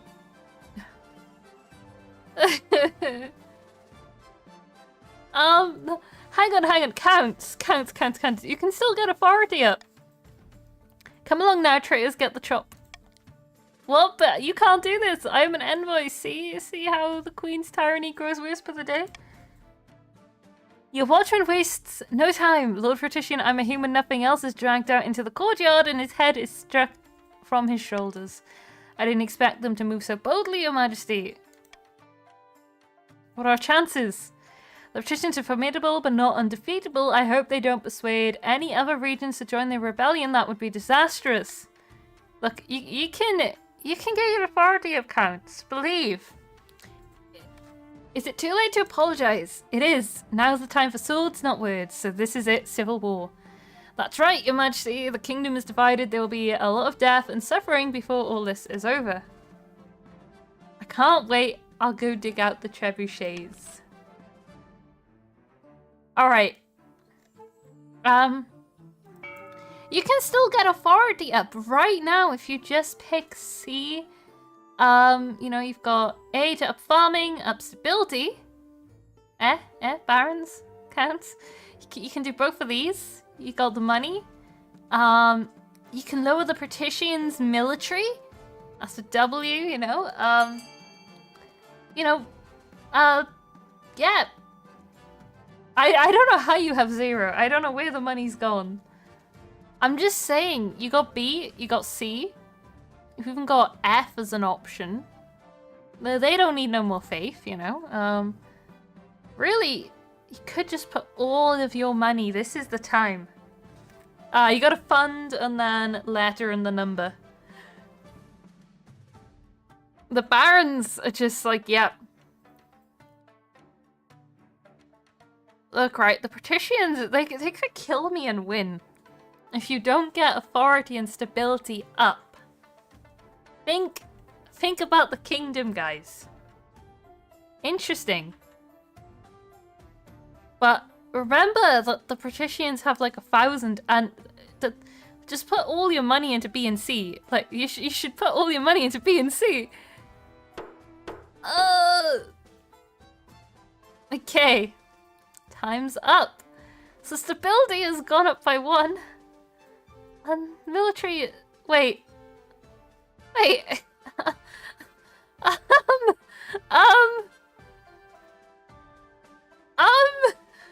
So stability's gone up by 1 and the patricians' military's gone down by 1?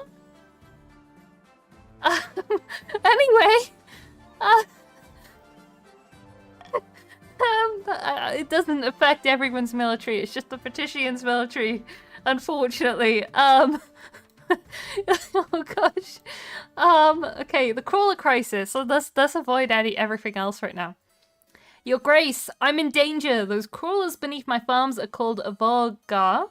I've been doing some research and I've learned frightening things. But first, I need to access the secret library at Qual University.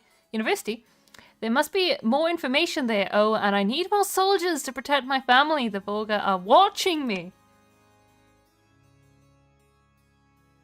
Alright.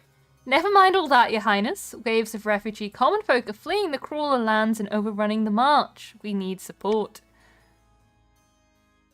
Oh, I get to choose.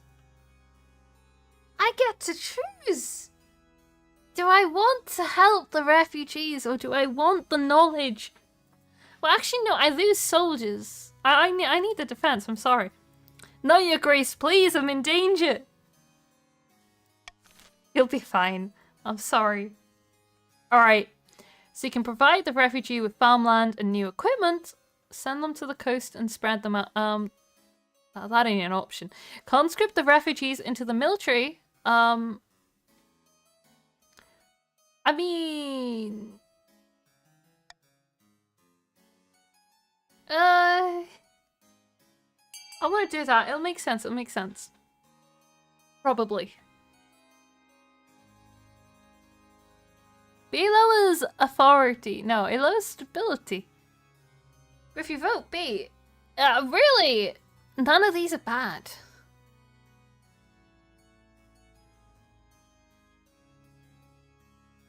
I would vote B though, because you're upping military, which is a win for everyone, right? 8 plus 2 is 10. This is true. The maths is real. Did everyone vote? I think everyone who's here voted. The patricians can't vote, they're rebelling. The patricians are not part of this kingdom anymore. They're enemies. Break the tie by selecting one of these options. Okay, this one. Balances are out. Nothing lost. Alright. Okay, I think it was gonna go down by 2. The refugees have no choice but to join the marcher army, even if not all are fit for it. Their previous experience with the crawlers may be invaluable. Somehow that lost one. No, look, right. I am balancing this out. I will up stability. Along the coastal and authority. Along the coastal border, countless flags flap in the sea breeze. Warships crowd the harbors, unloading hordes of soldiers. The patricians' troops are gathering in vast numbers. Oh, 9th above, think of the expense. Each of these soldiers is another mouth to feed, and it's coming from our pockets. Let's march them off as quick as possible, please. No, it'll be fine. We're risking more than our profits in this war. Our necks are on the line, so we'd better be smart about it. And on that subject, I've considered several proposals to further bolster our army for the trials ahead. So we've got... We've got C, call upon a holy order of the ninth to join the cause, or D, the existing coastal army will be enough.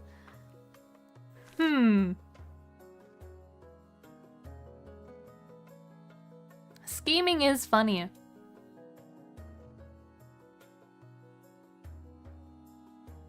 If nobody votes, though, I mean, D is just kind of a waste. A and B aren't possible. Wait, there's free petitions.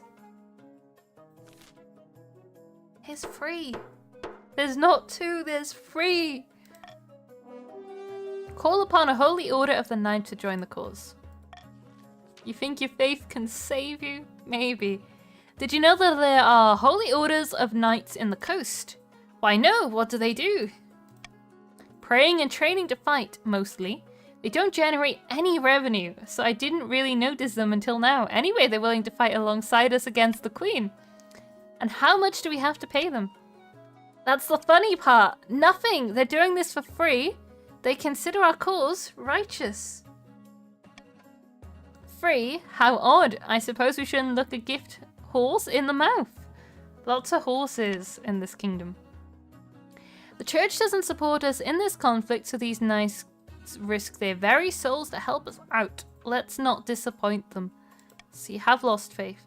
The holy knights soon arrive in the coastal camp, riding in gleaming armor atop towering steeds. They are few, but each is worth 20 ordinary soldiers on the field of battle. And that was only with one military. I must say, it feels good to have the strength of the ninth on our side. That won't help you. Okay.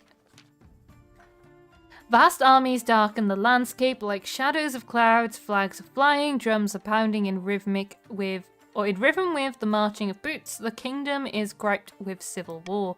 At least that's what you imagine. Most of your time is spent in the safety of your palace, poring over a giant map with your marshal. Your Majesty, the army of the coast is advancing on the capital, led by that treacherous Noble Patrician Maxilium 10. I've received word from the commander of our loyalist forces in the march. If they march now, they'll intercept the patricians in a matter of days. Alternatively, they could join forces with the army of the east. It's risky, but together they'd have a higher chance of defeating the accursed patricians. What are your orders, Your Majesty? 6. I mean...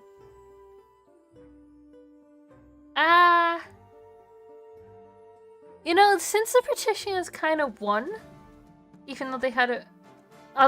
okay. Are the counts traitors? Are the counts and barons not allies? Tell the barons to fight alone. Okay. Alright, you fight alone. Very well, Your Majesty. I'll relay your orders to Baron Gahili 666, the commander in the field. Okay, I'll listen to whatever you say. Hopefully they'll do as they're told. God knows, treachery can thrive on a battlefield. We have our orders, but should we follow them? Okay, barons, so follow orders and send the marcher army to fight the rebels, defy orders and link up with the counts. Hang back and let the rebels march on the capital without challenge. Think about the stability for a second.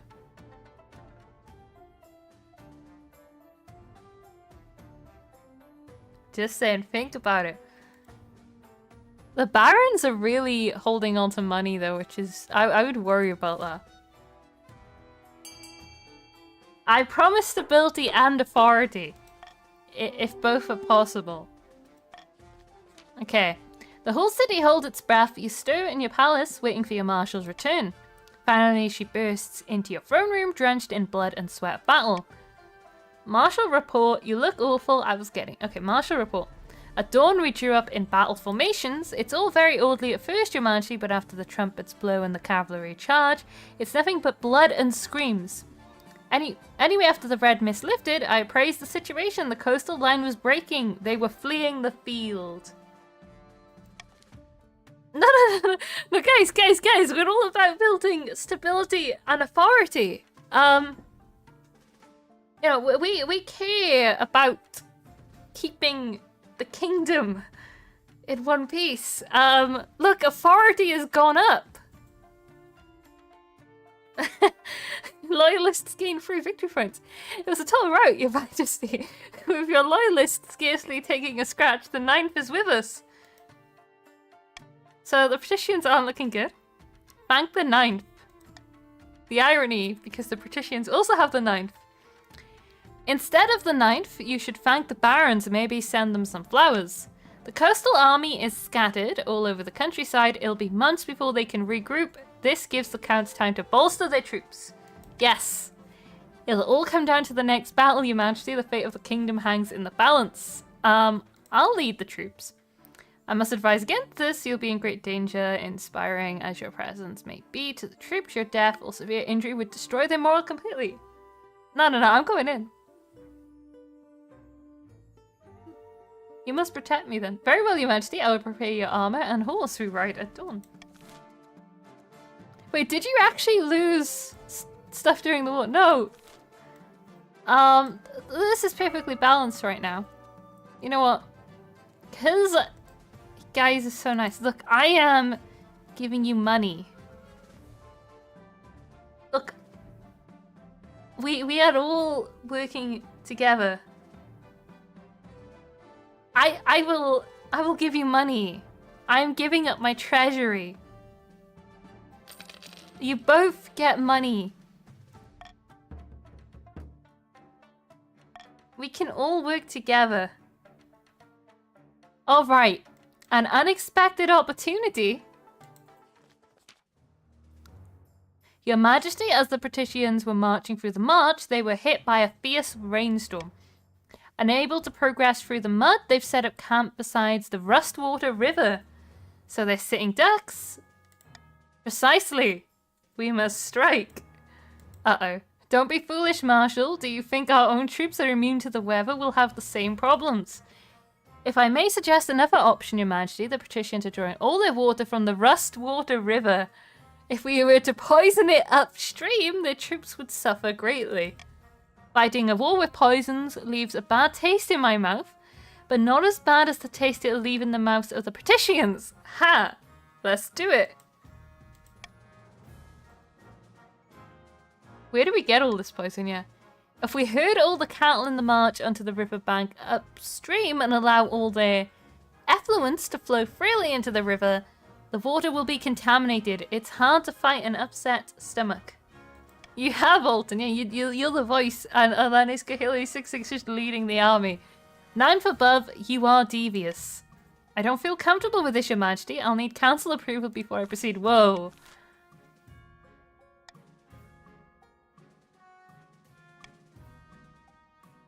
So you can vote A or B here. So you can either ambush and 100% knock out the patricians, or you can poison the Rustwater River. I can see that the 100% is tempting. The poor patricians. They're literal sitting ducks. The patricians have the 9th with them, right? Look, I would save you, but you rebelled against me. If only you didn't rebel. Okay. That's more like it. A good old-fashioned battle, as the 9th intended. Your marcher soldiers prove more resilient to the rain than the patricians.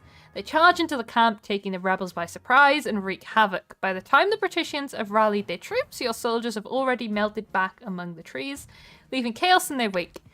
That'll show the bastards, and we didn't even need to dishonor ourselves in the process. The military is now pathetic. We got 4 victory points. I maintain it was a perfectly viable strategy. I agree with Spy Master.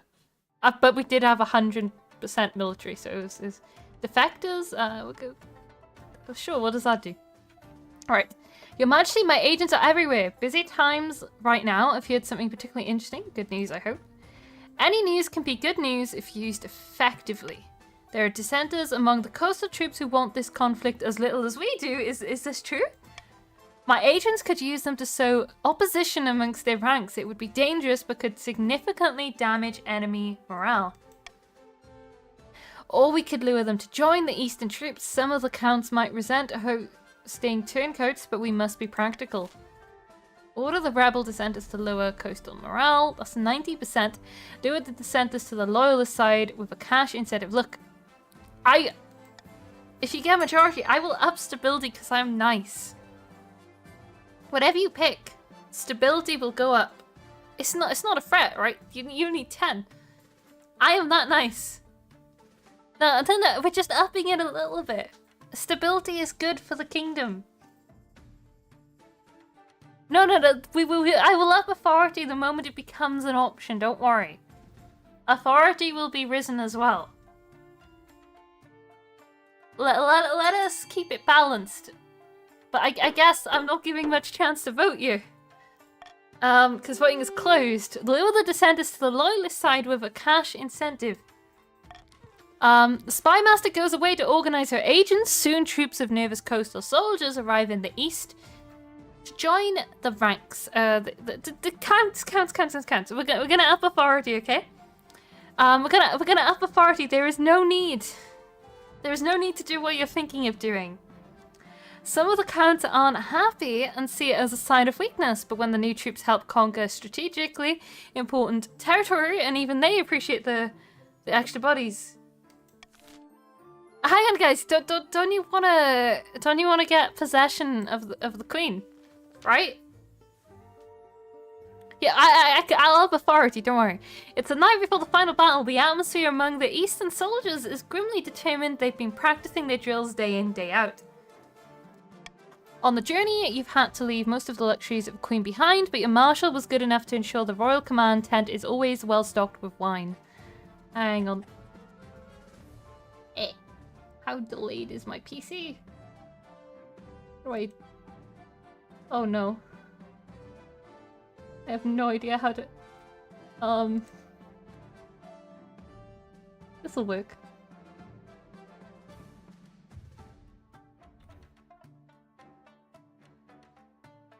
Hey, okay, I did it right. Anyway. No, don't click... Okay, I just typed it. On the journey, you've had to leave... Oh wait, no, I read this bit. Which was good enough to ensure the royal command tent is always well stocked with wine. Steady, my dear. Sure, I'm not nervous about anything. You take a sip. Your hand trembles only slightly. Tomorrow we fight. How are you feeling, Your Majesty? Eager for glory. Let's see if that feeling survives contact with the enemy. Now that you're here, you need to lead your troops. Otherwise their morale will plummet. Of course! I'm glad you understand.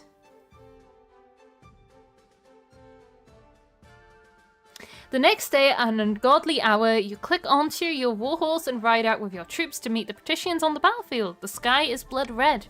Flags whip in the wind, horns blow, drums beat. Both sides are in battle formations, with the enemy visible only as 1,000 gleams of swords and armor. Your troops are looking at you. They expect a speech. They can take your lives, but they can never take my life. Your soldiers reply with full-throttled roar that nearly knocks you off your horse. Okay, so authority is up by 8. I did what you wanted. I upped authority. So I can retreat to lower authority right now. We can charge, or we can hang back with the archers. I'm gonna just hang back with the archers. So challenge succeeded. Rather than risking your neck on the battlefield, you decide to hang back with the archers, close enough to the action that people can't describe you as a coward, but far enough away that you're probably safe. You watch the battle from afar, your heart beating in your ears like a drum, troops clashing back and forth across the churned, blood-soaked mud. Clouds of arrows dropping down, soldiers dying in seconds. All you can do is watch and hope. Wait, what? It gives authority winning as well. The battle lasts for hours, and then in an instant it's over as the patricians are running, and instead of fighting them, your soldiers are cheering and chasing them down, and shoving swords into their fleeing backs. Your marshal appears at your side, still astride her horse, a fierce grin on her blood-speckled face. Victory! Glorious victory! Oh no! Oh no! I thought it up stability as well. Wait. Okay. The victory, we did it. She claps you on the back. We did. After the battle is won comes the bloody unpleasant business of hunting down and killing the enemy before they can regroup. The screaming faces will haunt you for a long time. And after that comes celebration. Your soldiers rampage around camp, drunk and singing raucously, just happy to see another nightfall. Meanwhile, you and your marshal retreat to your tent to plan the next move. I can't believe we won. Glorious day, Your Majesty. Now we can... At that moment, a frantic soldier bursts in. Your Majesty, we received word from our scouts. I don't know quite how to say this. Spit it out, damn you. Yes, ma'am.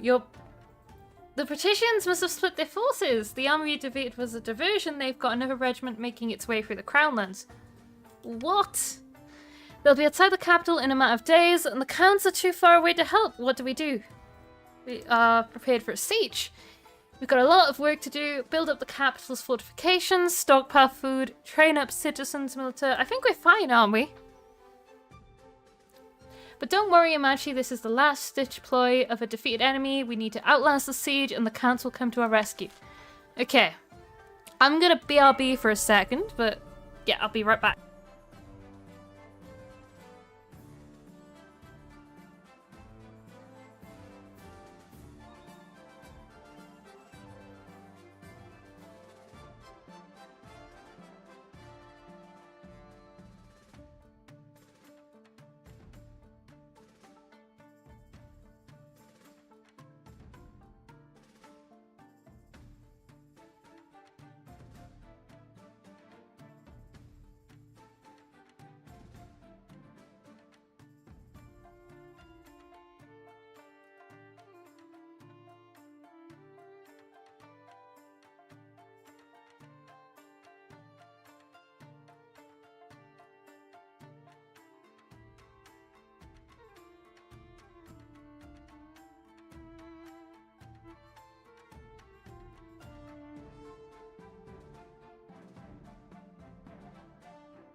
Alright, I'm back. Oh, how nobles choose to vote is hidden from the monarch's view? That's bad.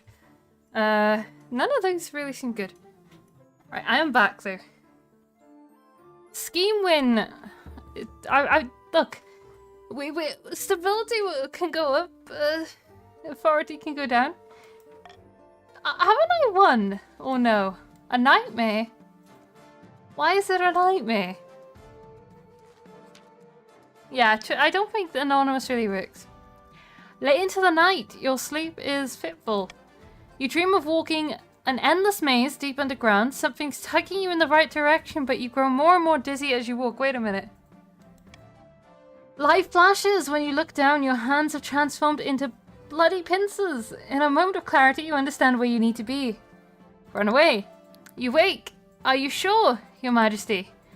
In the council chamber, in full session, surrounded by nobles dressed in your usual ceremonial garments, close by, the counts watch you closely. Of course, that's what Amanji just said, wasn't it?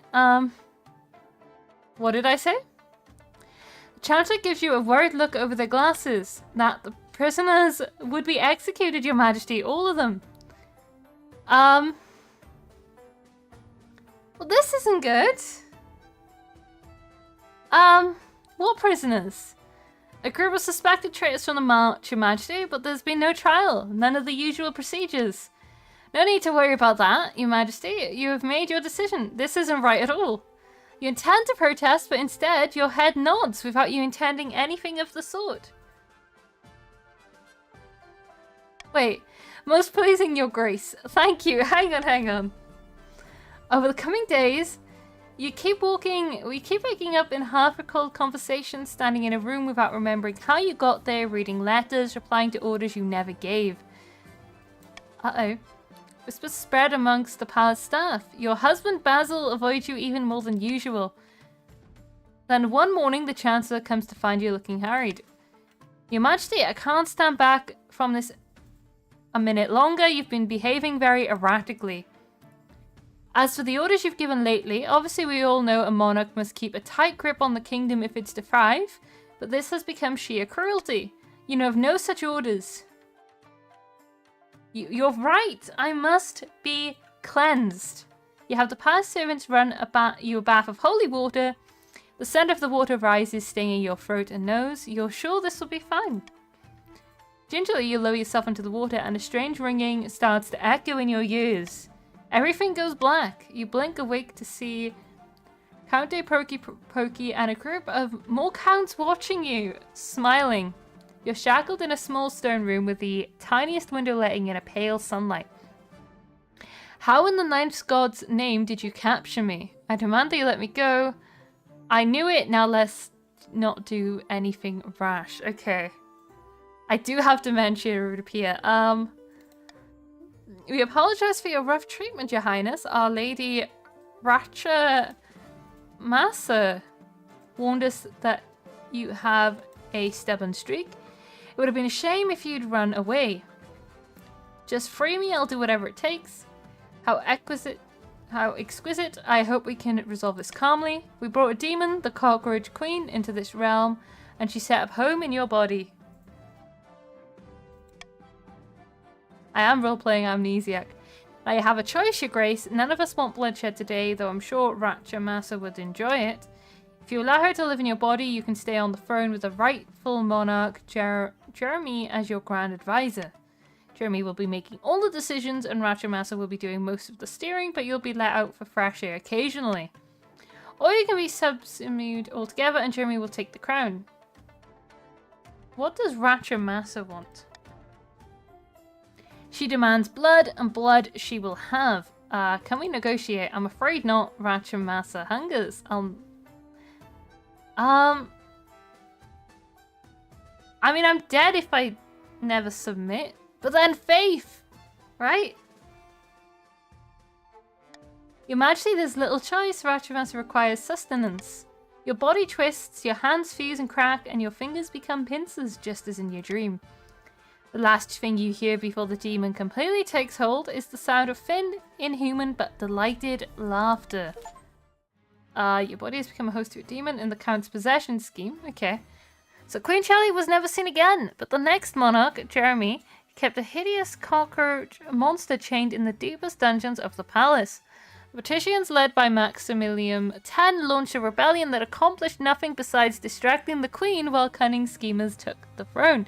The attempt to woo Gordius to the march cause was doomed to failure. Eventually the wizard, bored of these mortal quabbles, burned Baron Kahili 666 to a crisp with one well-placed fireball.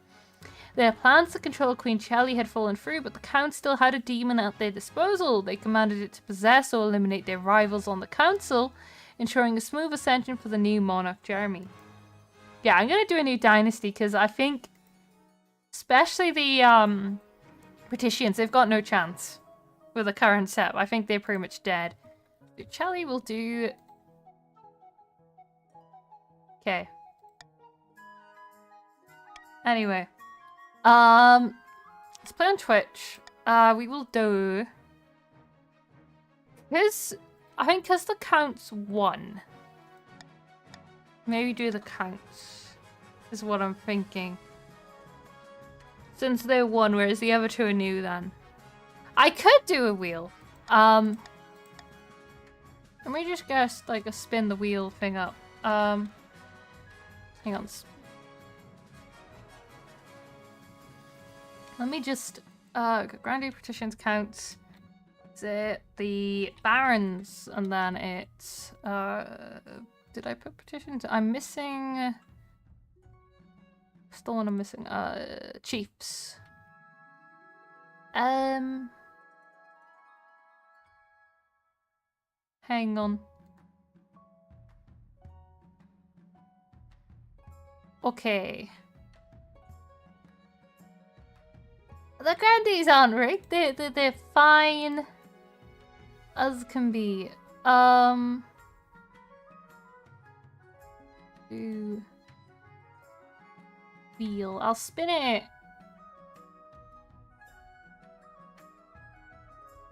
Oh, does that show everything? It does. I wanted to just capture the screen. Hang on. Oh no, there we go. It does. Okay. Wait, no, it's actually not showing the wheel.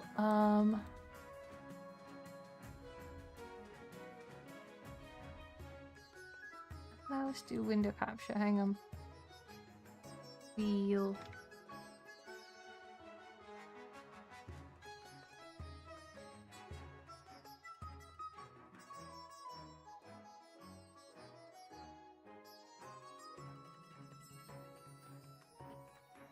Is it not? It's still not showing the wheel. It doesn't like the wheel. Okay, I will just spin the wheel.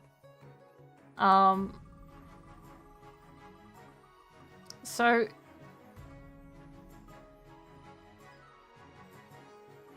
got Grandies as the first one.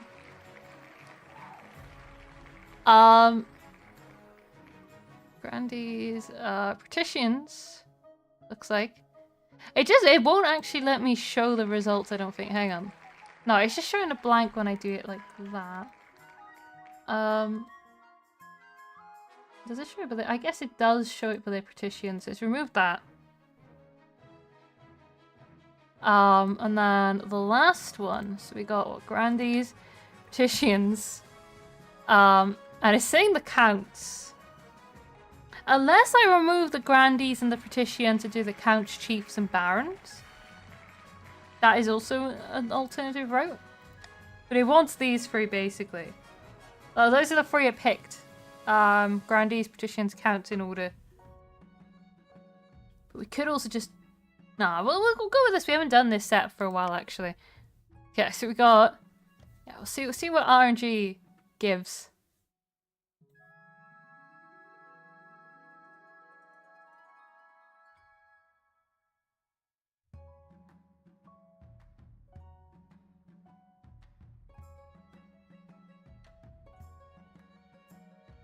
Alright. So we got...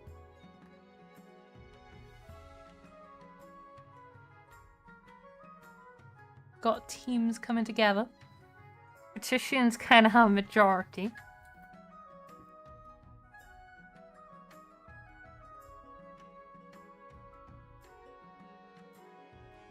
I'll give it a minute or two and then I will start it up.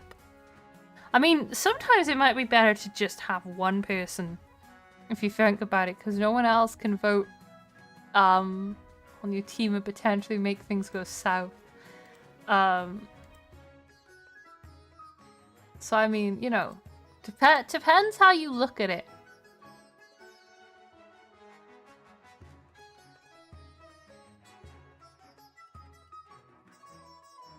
Okay.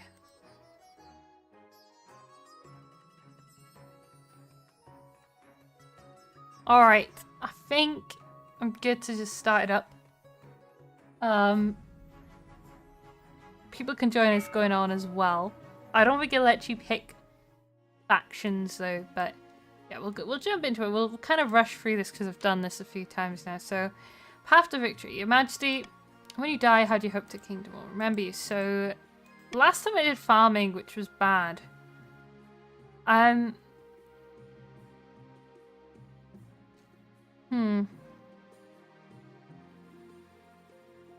gonna actually go for Conqueror. A warrior queen is sure to be remembered fondly if she wins more battles than she loses. Okay. Yeah, I only have one win. So, up the military. Once you have an A, I will return to discuss your ambition. Good luck.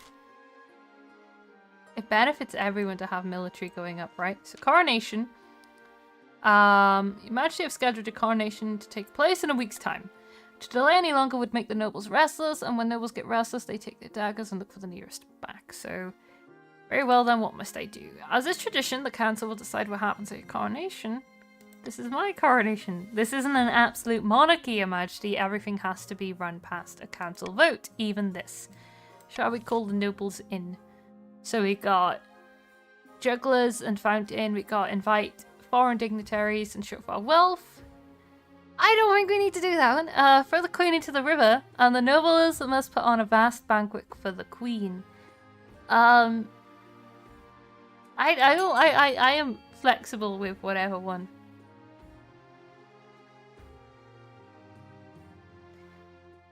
The nobles lose money on D, by the way. The nobles are gonna lose money. It's not me. Issue nobles. And the majority is D. So I'm not complaining. The nobles was put on a vast banquet for the queen. The nobles spare no expense, and your banquet table groans under the weight of it all. Whole roasted peacock, a boar's head stuffed with swan's tongues, an entire whale turning on a spit. Let's just look how... Okay, so you all lost 300. That's true. That's true. I mean, farming went up. Maybe I should have just picked farming now. I feel kind of silly now. It's a meal fit for a queen, which is now, you suppose, what you are. Okay. Council introduction. I know you all. Now that you're the queen, your first duty is to meet with the Council of Nobles. Your nobles hail from all across the kingdom, the desolate east, the wealthy coast, and of course, the scorching south. Introduce yourself to the Count. An honor to finally make your acquaintance, your grace. May you escape the doom that befell your predecessor. A pleasure, your august majesty. I hope to see our kingdom prosper and grow wealthy under your reign. May the ninth god bless your reign, your highness. I trust you will conduct yourself with honor and faith. We've got a fully balanced setup right now. Wait. Yeah, we've got fully balanced, so everyone's got 2. The council hall immediately fills with raised voices as the nobles argue with each other and demand your favor. You sigh and sit back. Is this what the council is like? No wonder your father told you to avoid the throne at all costs. I see, I see.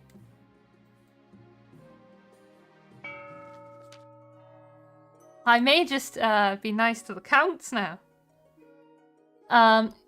Rest of the Alton outsider lineage, legendary southern prodigy, stands bathed in sunshine, droning on as in a daze. A false pretender occupies the throne while my claim is ignored. Grandees of the South, this is a stain on our honor. We must not allow it to go unanswered. So you can do sorcery, you can do an uprising, or you can do excommunication.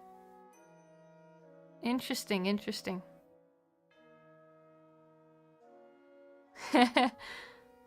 Okay. It is only for the grandees. Did it not work? You did vote B, didn't you? Why did that not go through? Try again the vote. Okay, it went through. It didn't go through the first time. That's odd. I'm guessing you're going with B anyway. Yeah, that bugged out the first one. It could have been too early, yeah. The Grandees plan to incite a peasant uprising to overthrow the queen before swooping in to steal the throne for themselves. To advance this scheme, the Grandees must raise the treasury to 2,000 or more in 2 seasons.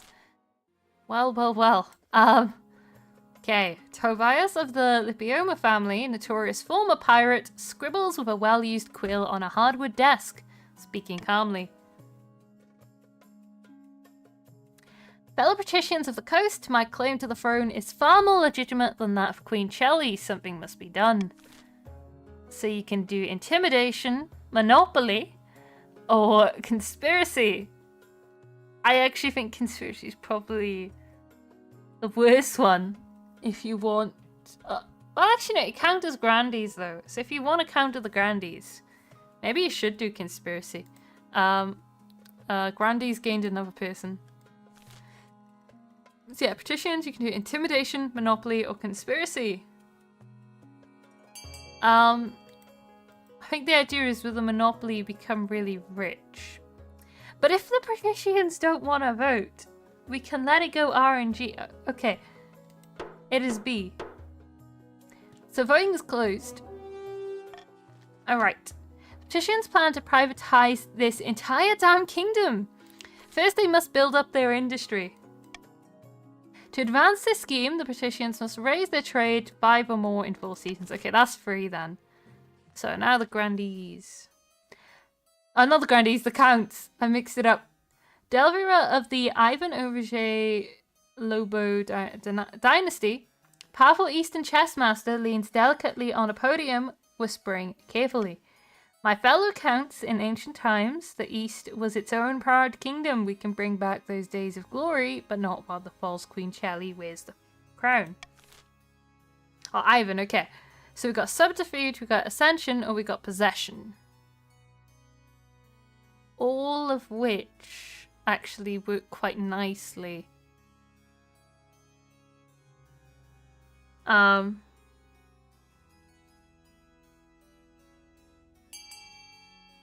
So we got a split. I don't know what it does. Does it randomize for that? Yeah, it does. Okay, ascension. Lower own faith. I mean, that one seems pretty doable.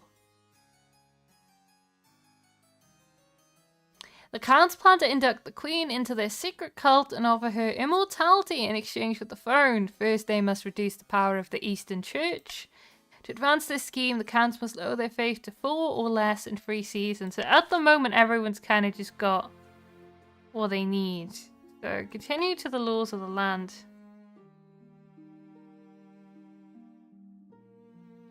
I mean, I can just focus on stability and authority then, which is cool. An invitation, the honor guard, missing bees. Hang on. Your Highness, terrible news from the east. The bees have vanished. Excellent, you can have outdoors picnics in peace. This is no small matter. We counts rely on the bees for our honey trade, but it's worse than that. Far worse. In the east, bees are bringers of good fortune. We look after them and they look after us. It's a grim omen indeed if they've deserted us. Our serfs are scared that we've offended the bees somehow. We must track them down. Okay.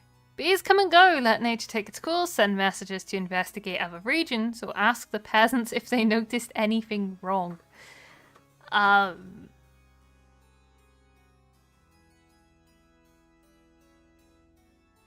think... You just do that. The bees... It's wherever the bees go. I mean, did the peasants notice anything wrong, right?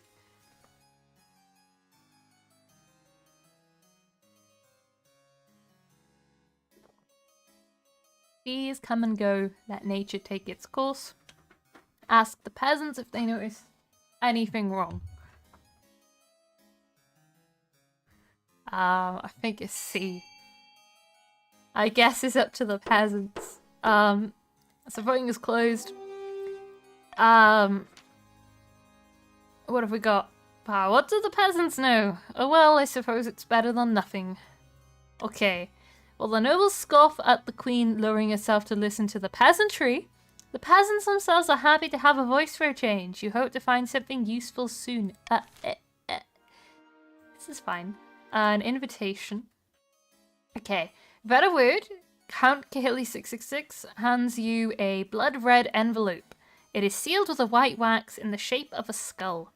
Inside it is a beautifully written invitation to an event called the Crimson Vigil, due to take place on an autumn night later in the year. I'm not going to do that. Suppose I shall attend this event, whatever it is. I'll see you at the next vigil, Your Majesty. Okay, I'm kind of curious what that is. I don't think I've had that event before.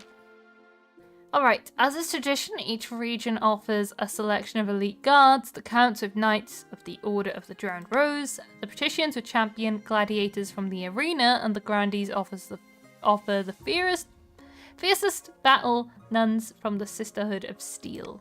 Think carefully, Your Majesty, these guards' loyalties will be divided between you and their region. Of course, you could just hire foreign mercenaries. They'd be loyal to coin above all. I'm just gonna hire the mercenaries. I wait your verdict with bated breath, Your Majesty. I feel safe having the... Wait, no, I lose authority though. I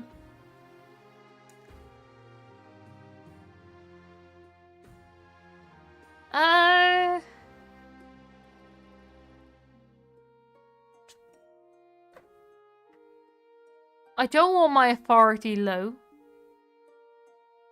I mean, I think it's between... I guess, yeah, battle nuns, sure. I'll make arrangements at once. Battle nuns arrive in the palace a few weeks later. They nod to you sadly, their solemn steel masks betraying nothing before filing into formation behind your throne. Look, alright, the battle nuns. I will repay the counts. Trust. Auction. Lower faith, lower stability, lowered everything apparently. Oh, faith and trade at the bottom though, so interesting.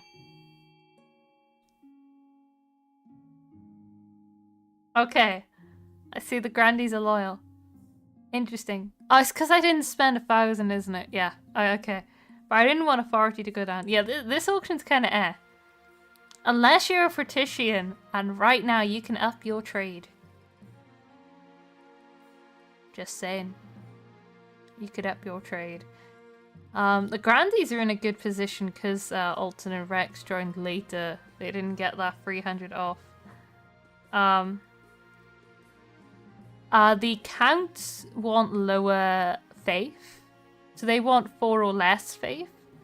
Grandies want 2,000 or more treasury. And the Patricians want 5 or more trade. So if you vote E, that will only up the Patricians' faith. It won't up, like, everyone's faith, I don't think. So,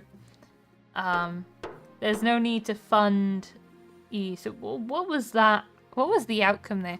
Wow, okay. So, Patricians' faith went up by 1. And the Count's faith went down by 1, so it is the cheapest auction I think we've had. There was just nothing really, like, worth. So the Crimson Vigil, which is interesting. A stinging problem. We'll ignore the bees right now. The Crimson Vigil takes place in a bleak castle atop an eastern hill. Your journey takes weeks, and your baggage train keeps getting stuck in bogs. Guests at the Crimson Vigil compete on who can dress in the most ghoulish and frightening costume. What did you dress as? A ghost into a closed drake with clanking chains. A demon with horns. I feel like that's not scary to the east. They love demons. A dragon with gem-studded wings and a golden tail. Just your normal clothing. Is this a trick?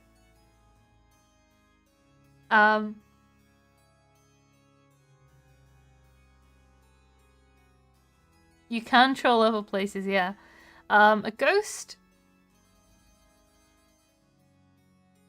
I kind of want to go with A or...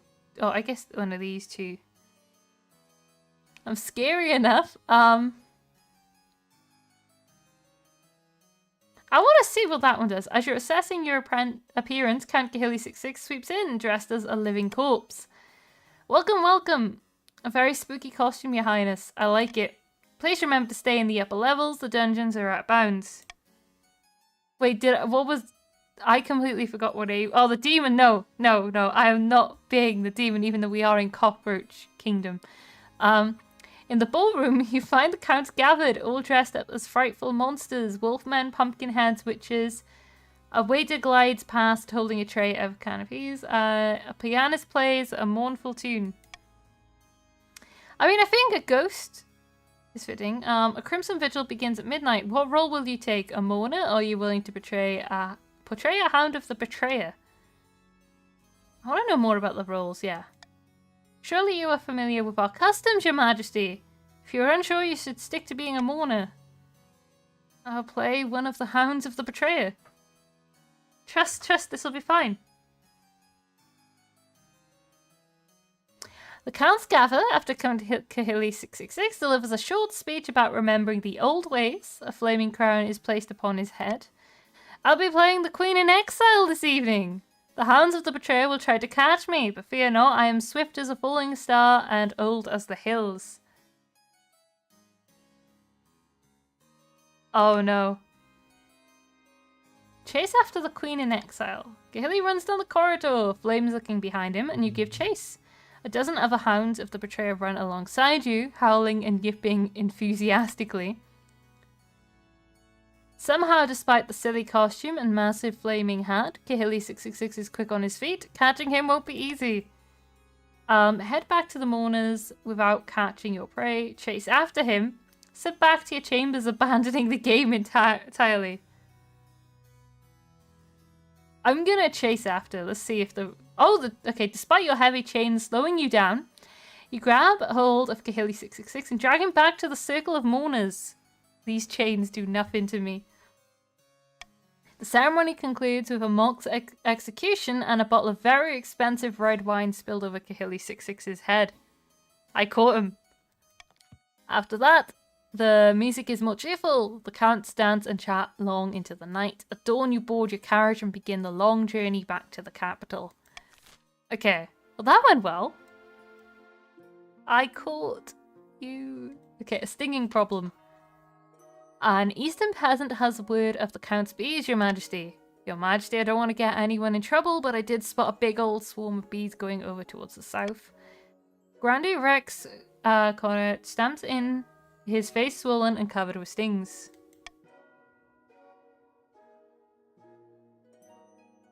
Stone Counts, I bet they sent those bees of theirs just to trouble us. I did wonder what was going on with your face. They've been attacking you. Aren't you enjoying the honey? That's not how beekeeping works, Your Holiness. These bees aren't making honey. They're flying around and stinging my peasants. It's terrible. Upon my honor, those bees must be destroyed. No one dares to go outside. Our markets are ruined. Dracove's bones. These bees are our livelihood. If they're killed, they'll bring bad luck to us all. Then you should have taken better care of them, shouldn't you? This is true.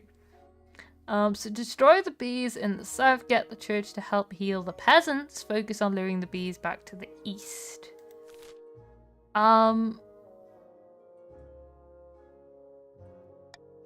Anyway. Yeah, so you can lure the bees back to the east, destroy the bees in the south, or get the church to help heal the peasants. Surely the peasants are the most important of them all, right?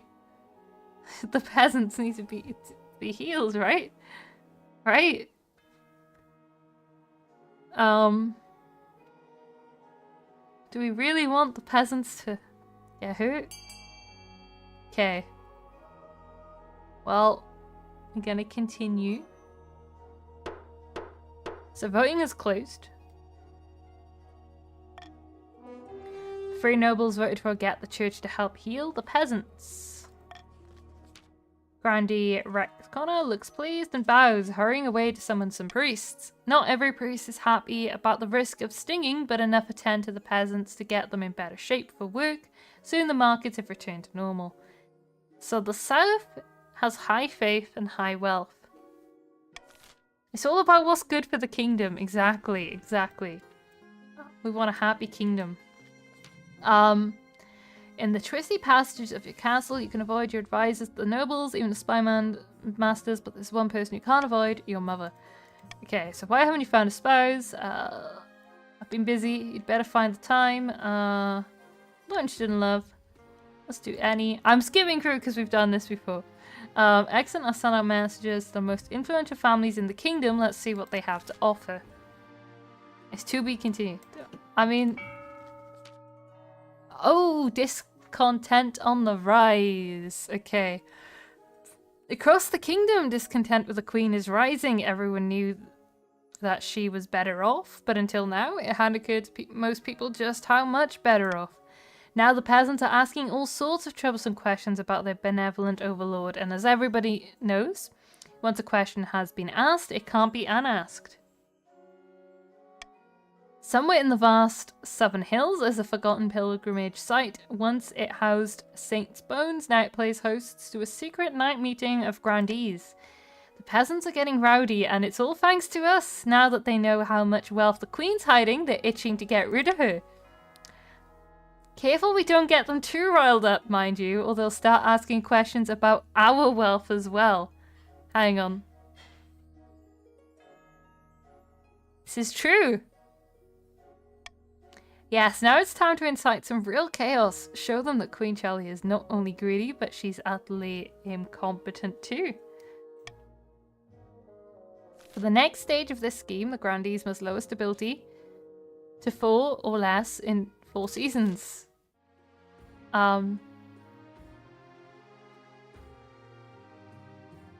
I am a peaceful ruler. Wait, no, that's the wrong way around. Hang on, hang on. I was not gonna tax you. Forgive.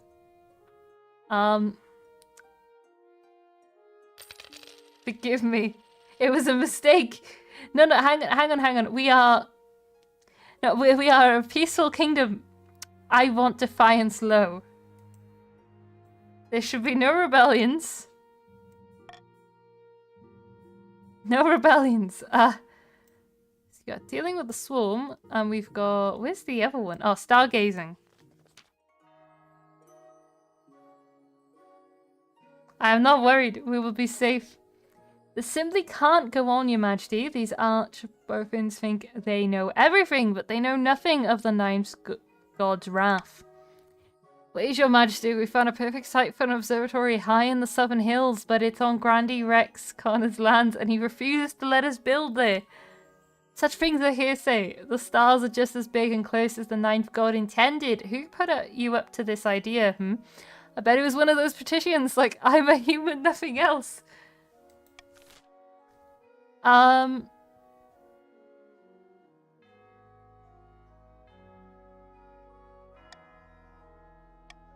Anyway. Look, right, the Grandies and petitions got some drama. So you can construct the observatory. You can also up faith. That could be cool. There's been like no paths to upping military.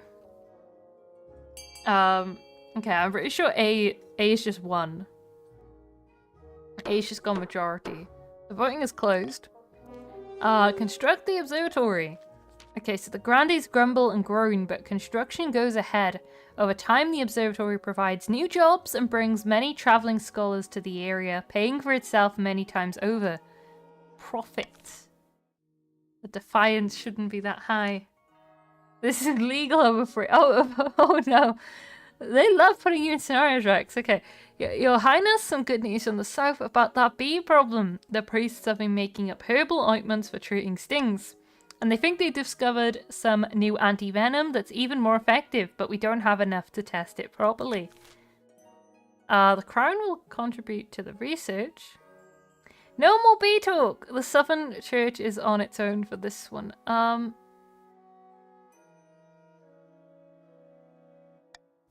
happy to contribute to the research for the people. It is all about the people in this kingdom.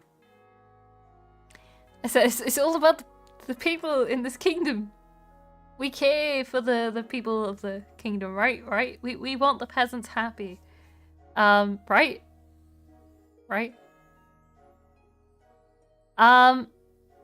Is it better? I just care about the people.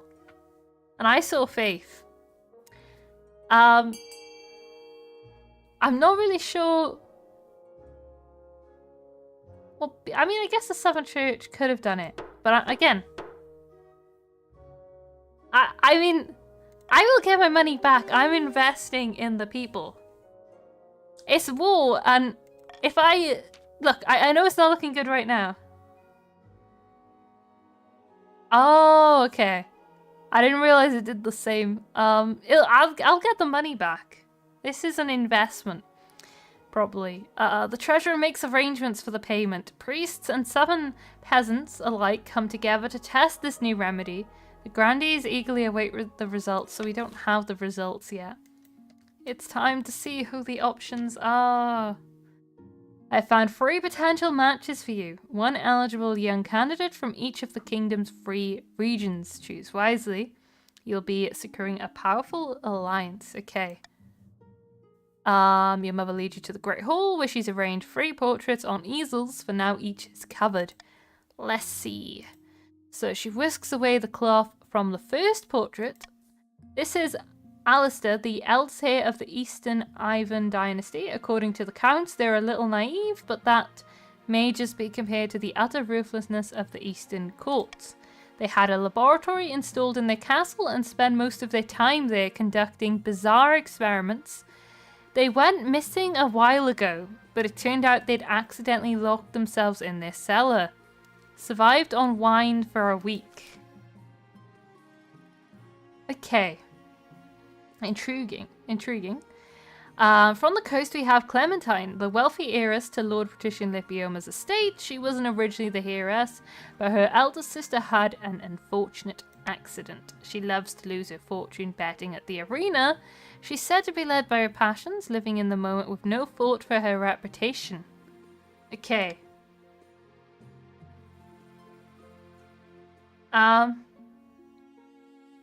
Is a gambler's true. And finally from the south, Tristano, the eldest son of Rex lineage. He is reputed to have an ego the size of the sun, but there's nothing wrong with confidence, right? Like many in the south, he claims to put his faith in the ninth god above all worldly concerns, and he's got grand plans by all accounts. He wants to change the world. Look, right. Tristano wants to change the world. Not bad. Not bad at all. So, what do you think? Of course, by picking a candidate, you'll anger the other regions, but you'll gain a lifelong alliance. I'm split between two. Oh. I was actually gonna say no to the Frutition.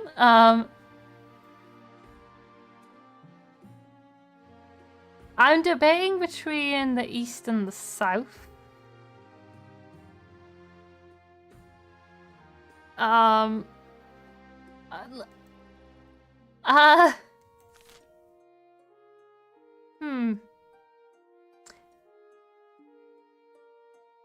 I trust the person who got locked in their own cellar for a week?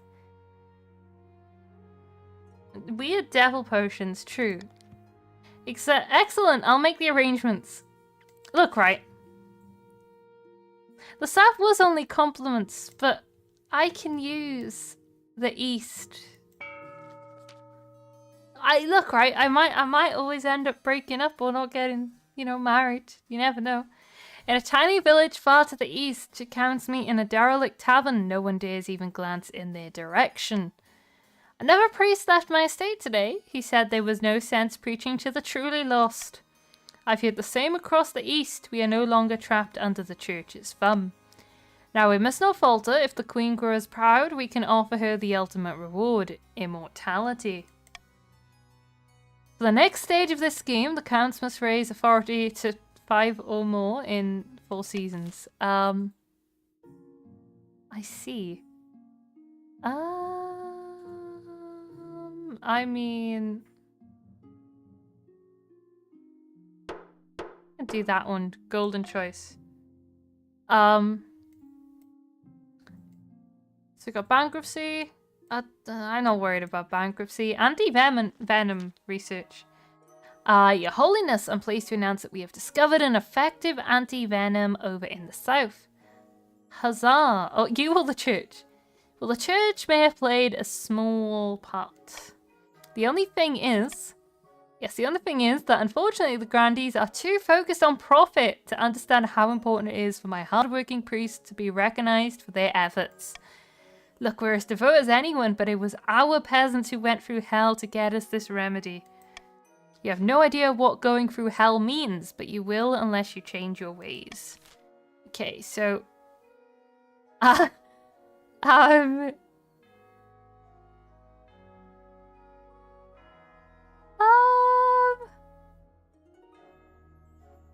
Well... If you help the kingdom prosper, I will help you prosper. Help the kingdom prosper to help yourself prosper. Think about it. Helping the kingdom helps you. Vote A today. Make 500 coin. You know you want 500 coin. I'm just saying. Vote A. Just do it. I'm gonna give a couple seconds. You want authority. Stability, authority is all the same.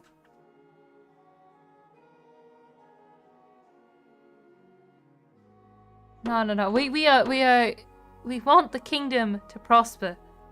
Okay, voting is closed. The grandees grumble that so much profit is being given to the church, but the southern peasants are just grateful for an effective anti-venom. Especially when the church is happy to distribute it cheaply to the faithful only, of course. Well, it just so happens that the grandees are mega faithful. So, we're stable. That's cool. So bankruptcy looms. Is it bad to rise? I guess it is for the grandees. The treasury is almost empty, Your Highness. Where the hell did it all go? I couldn't possibly say, Your Majesty. Perhaps you've been spending a little too freely. Apart from raising taxes, we have precious few options. You could get a bank loan, or sell off the crown jewels, or perhaps crack open some of your predecessors' tombs. Most were buried with piles of gold, or so I've heard. I'm not doing the Royal Mint again. I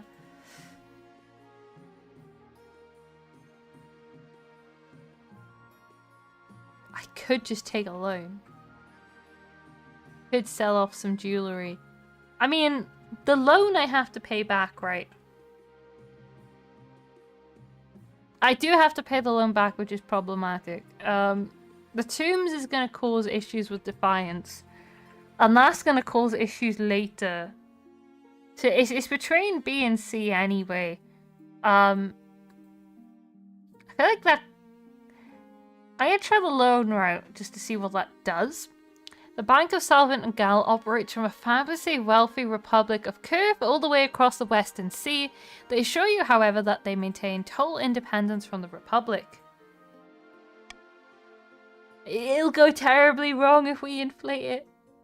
The banker they sent to take your signature has delicate hands and sharp teeth. He watches as you put pen to paper, eyes glittering. You're making an excellent decision, Your Majesty. You shall pay us back with 25% interest in 1 year. Saddling the kingdom in debt isn't great optics, but you had no other choice. I had no other choice. It's the royal wedding. Your wedding to Elsa is naturally the talk of the kingdom. Nobles and peasants alike travel from across the realm to attend. For a week and a day, the capital is one giant party. It feels like you're the only one not taking part. Instead, you're getting ready for the ceremony. Soon enough, you're standing in St. Bertrand's Cathedral with Alistair at your side. I take this person. Then I pronounce you queen and spouse. After the wedding, of course, there's a feast, and after the feast, a dance. Your new spouse, Alistair, delivers a short but heartfelt toast, expressing a wish to get to know you better. 9 stability is scary. By the time you find yourself alone with Alistair, it's past midnight and you've never felt more tired. I must confess, I'm glad that's over. We can finally talk openly to each other now. What do you mean?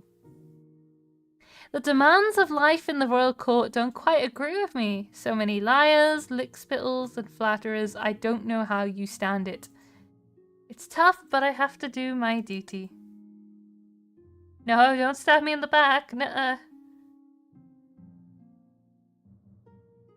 By the blood of the dead, I feel for you. I couldn't do it. After finishing the last of the wine, you head to your separate bedchambers. It seems your spouse is happy to take their time getting to know you. Isn't that swell? Okay. It is time. I think is it? Oh no. In a dingy seaside tavern, 2 patricians of the coast meet to plot their latest scheme. The coast's economy has never been better. We're making more money than I know what to do with. That's actually true. They're doing well on money. Money breeds money. I've made a series of investments to improve our profits even more. But what do we do with all the rest of this gold? I should have...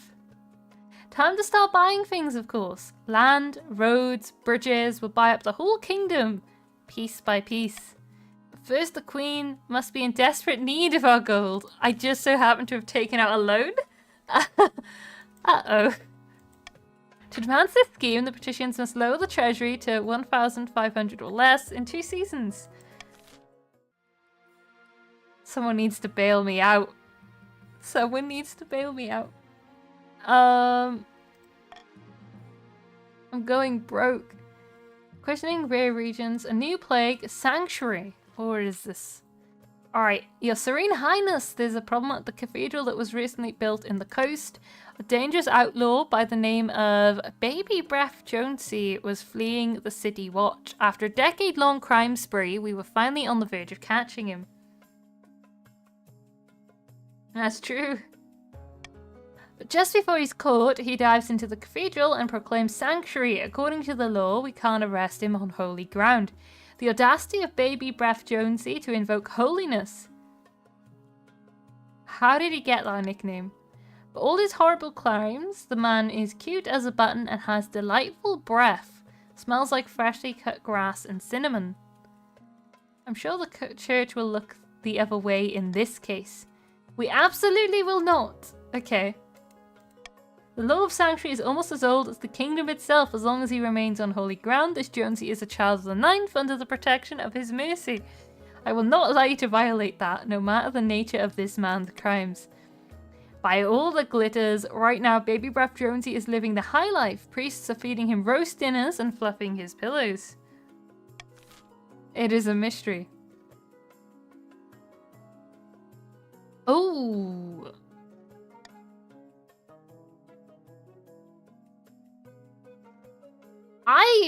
I want to try C. So what I'm gonna do? Surely, for the kingdom and for your own wealth, you will pick C because of the dice roll, right? You gotta gamble. This could work out for the better of the kingdom. Think about the kingdom, right? The other options don't exist. This is for the kingdom. This is for your own wealth. Yeah, the odds are basically in my favor. You know, you're all gaining 500. Like, profit, you know. Oh, I'm actually scared by how much money is going around this game. But, you know, maybe they'll do something, I don't know. At least I won't have to worry about Baby Breath Jonesy anymore. Centuries of tradition thrown out of the window, all for some named Baby Breath Jonesy. But I suppose it could be worse. Baby Breath Jonesy is dragged kicking and screaming out of the cathedral and hanged the next day for crimes too numerous and horrible to mention. Okay, we got him. Okay, a new plague. Let's try a new plague and then do the capital one. Okay, Your August Majesty, the coast has been struck with a plague. And not just any plague, a dancing plague. Why aren't you dancing then? I haven't been infected yet, of course. Otherwise, I would not be here to risk it spreading your esteemed highness. Okay. It affects everyone, even dogs and cats. We don't know how it started, but it spreads quickly. Whole villages are dancing themselves half to death. I did kill Baby Breath Jonesy. Pass a law that forbids dancing. I don't think that's gonna solve the problem. In fact, I don't think any of these actually solve the problem.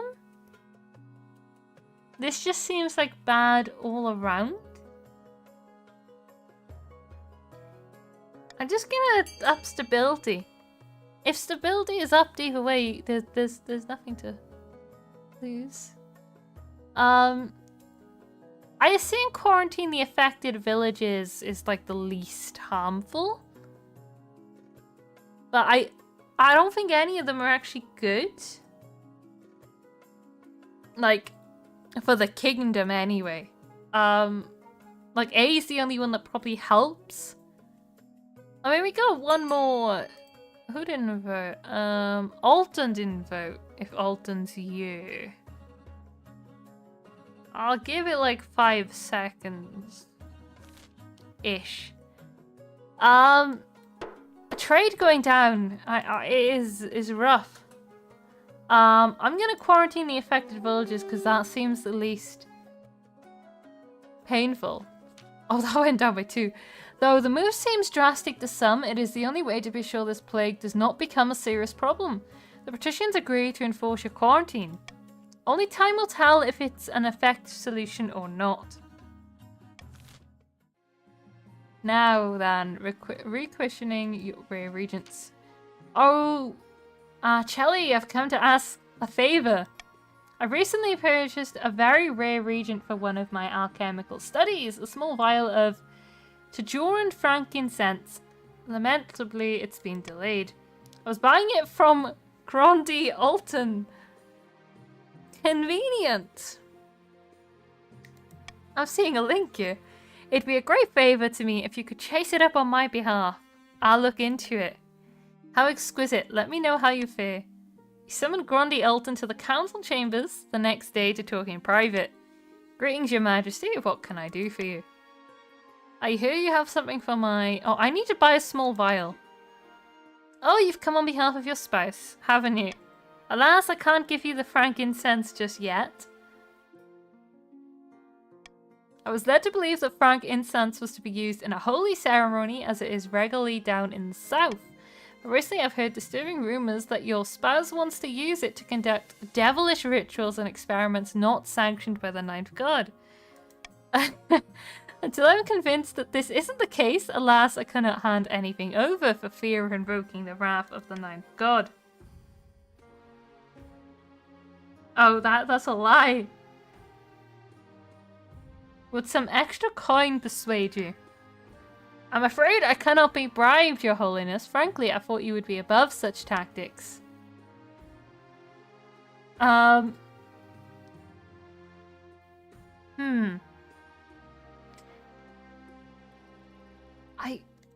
Alas, you cannot threaten me, your majesty. The wrath of the Ninth God would be far beyond anything you could muster. Okay. I see the threats are not working. Alton. I'm gonna have to send you to the dungeons. Your Highness, surely you cannot be serious. I am dead serious. I'm sorry, Grandees. Look, I didn't kill Alton. In my defense, I just sent him to the dungeon. He could escape. He can be fine. He's not dead. Don't worry. Grandy Alton begs and pleads for mercy, but he had his chance. A few days in a dark cell is enough to change his mind. Alistair receives the frankincense before week's end. They are most pleased with it. No. This is for my partner. Grandy Alton has been imprisoned. Join the council. Aloof. Okay. Meanwhile, the other nobles clamour and grumble about the unlawful arrest. No. Counts haven't won for a while, I don't think. They win last round? No, they did actually win last round. Never mind. I take back what they said. Technically. You could still escape. Well, actually, you should still be alive. I don't know. Anyway, A, up authority, lower faith for the council. B, up military for the grandees. No particular reason. You could lower stability. Up trade for the patricians, lower military. He did talk back to the queen. I gave you 2 chances. I kindly asked, and then I kindly asked again. It is for the ambition, yet we could go to war with everyone. I'm just saying.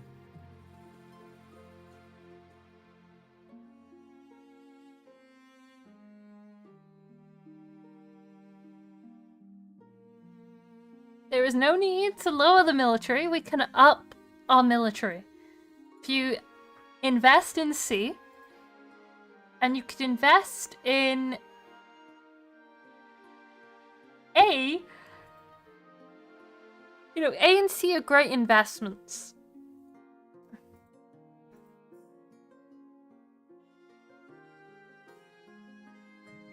I see.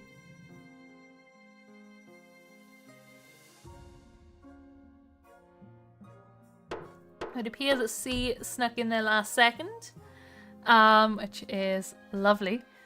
So we're lowering stability thanks to Alton, and then we're upping the military for the grandees. I am scared. So about your undercutting and a new trend. What is undercutting? Okay. I wanted to speak to you today about a delicate matter, your most august majesty. It concerns the silver trade. Ah, yes, I'm familiar with it. Okay. Then you will understand our position. You see, the vast and empty East has always been known for its silver. If you've seen literally any count, you know what I mean. But the grandees also have a real taste for the stuff. Unfortunately, they don't have the natural reserves, so they're always buying it from the counts. Most of it goes into holy chalices and ornamental swords and other such finery. Traditionally, we patricians have facilitated this trade, making sure that a fair deal was reached on both sides. Yet now the grandees buy from the counts directly. They're cutting us out of the deal. You can't let them get away with it. Sounds like clever business to me, you know? Your Serene Highness, please, just call a council vote, will you? I could pay you to forget about this. Actually, I don't think I will. I don't think there needs to be a council vote. Well, the way I see it, right, if there's a actually, no, Okay, by eternal thanks, your August Majesty. There can be a council vote, which I assume would go against patricians anyway. So force the patricians to continue. Force the grandees to continue buying silver through the patricians. Allow the free market to sort this out. Bring the silver trade under the authority of the Queen, rather than the patricians. Ban the sale of silver altogether. Okay, go. So you can vote whatever, A, B, or C, or D. You could just ban it as well. If you feel that the trade of silver is just too OP. Could also go under the Queen's authority. I'm sure the patricians would love that. Oh no.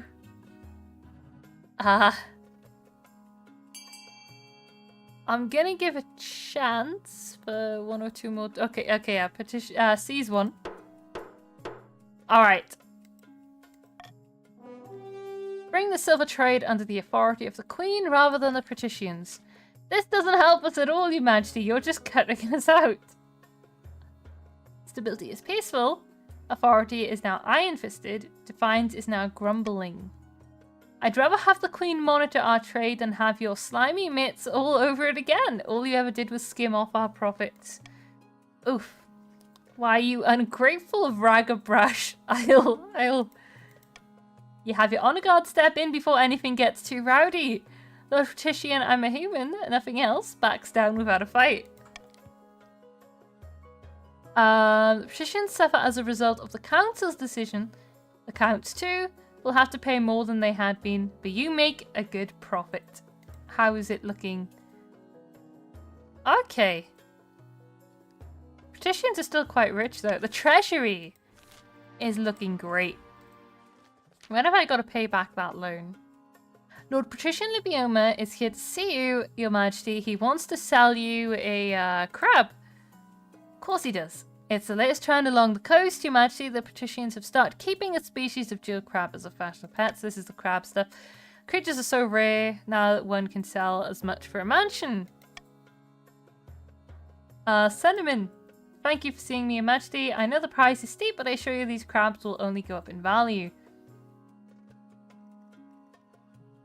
Question is, buy or make it illegal?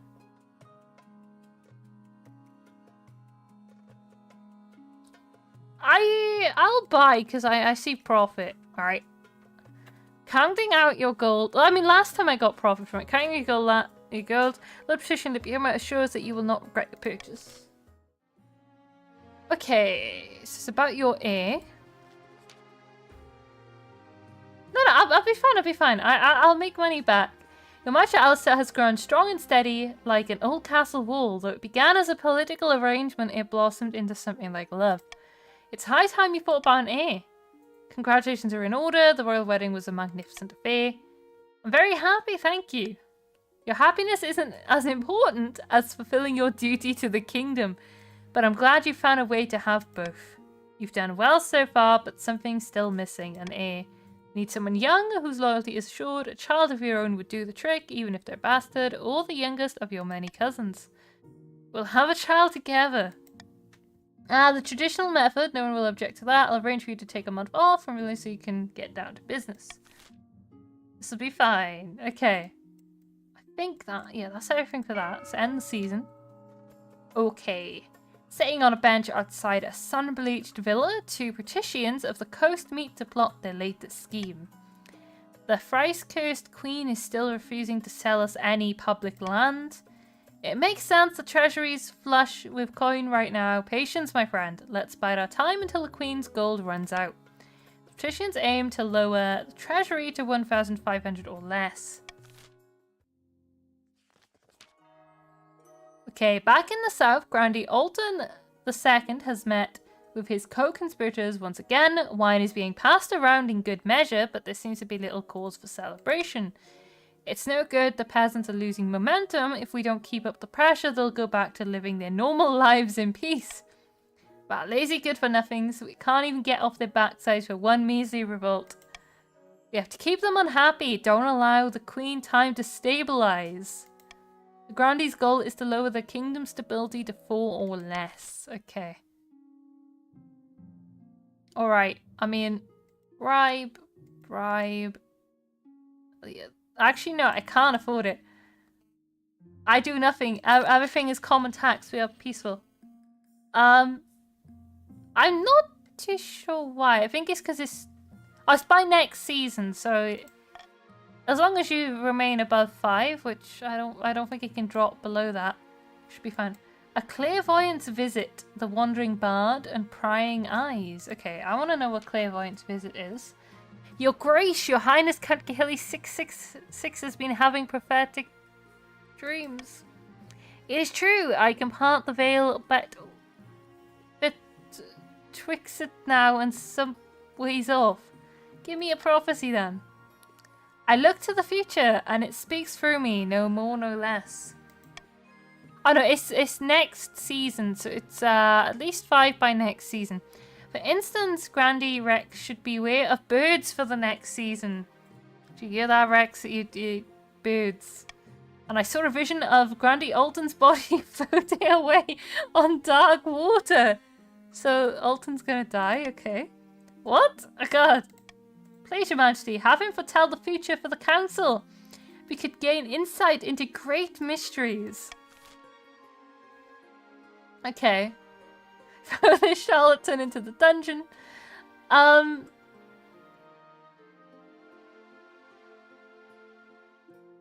think you're just dying over and over. Authority goes down, which is actually bad. So I'm gonna A. So I'll write this once. Begin the visions, throw the charlatan into the dungeon, or make Count Kahili 666 an official council advisor. Just remember, A will give you money. Money is good. Money is very, very good. But also, authority will go down if you vote C, which is also good. I think the council will be fine. They're only on... Scheme 3 could be very difficult for them. Did everyone vote? I think everyone besides 2 Grandees. Okay, but Alton's voted A. I don't know, is Rex here to vote?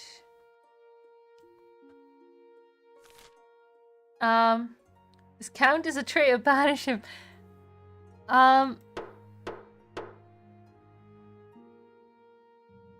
Money is important, to be fair. We have got some money being built. I'm going with A because I want to know what the fortune is. Or the prophecy. Count Kahili 666 spreads a dark velvet cloth onto the floor, sits cross-legged, and closes his eyes. After a moment's silence, he gasps. Dark word, Your Highness. Let me gather myself so I may understand what lies ahead. Your Majesty, I'm sorry. I foresee whispers of dissent, confusion, and tumult. Beware, beware. Oh no. I'm so sorry, Your Grace. I'm sure this is all a trick. Come on, get out of here. Countess Ivan hauls him away. Their raised voices fade down the hallway. Sure enough, the Chancellor soon reports a new trade agreement with Ashmead that puts the kingdom at a great disadvantage. Count Kahili 666 must have known what he was talking about. Uh-oh.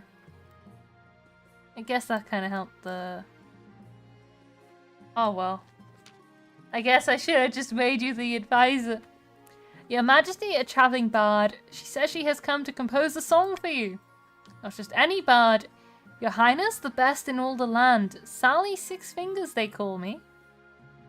I have no time for this. I am not being scammed.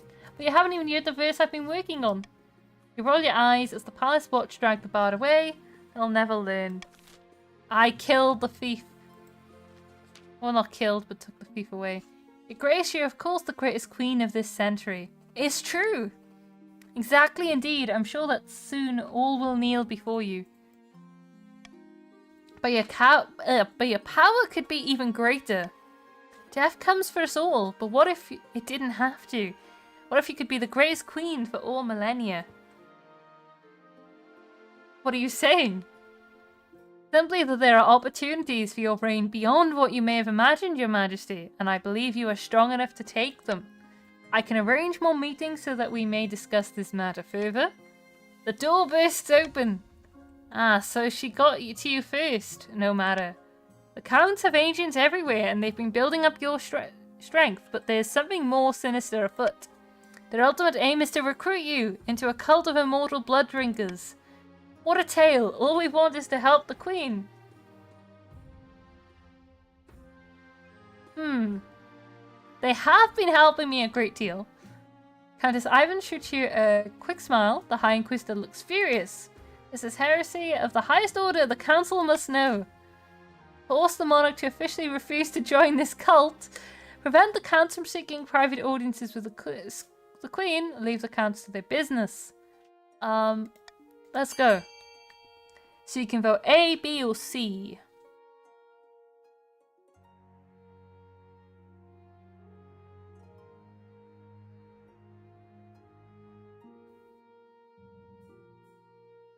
I can see that I'm being forced to not join the cult. Interesting. But how much will it lower my authority by? Oh, you needed... I'm still gonna go down to 5. Okay. The nobles leave you no choice. You sign a statement saying that you're not interested in immortality. Not one bit. I don't get a choice. That is it? Okay. Truth and lies. While playing a game of chess in an austere castle, 2 counts of the East discuss their schemes against the crown. Most pleasing, the Queen is drunk with power. She's mandated statues of herself be built in every major city. Our sculptors are doing well, I hear. But better still, it means the time is ripe. But I was thinking, should we really show the Queen the true secrets of our group? I thought that was the point, immortality and all that. Yes, but those secrets are meant to be well-kept secret. What if we pulled the wool over her eyes? No. Plan a false immortality ritual for the Queen that will kill her. Induct the Queen into the real secret society of immortal blood drinkers. Gray's own farming. I mean, your farming's already actually quite high. But your defiance was also quite low. Okay. Very well, we must prepare for the ritual. Yes, I'll begin appeasing the spirits of the soil, but first we must enrich our lands. By Xenia's ashes, it won't be long now. I should have done like farming or faith or trade. Military's just not gone well. Okay, for the final stage of this scheme, the counts must raise their farming to at least 10. You can stop them if you so wish. I'm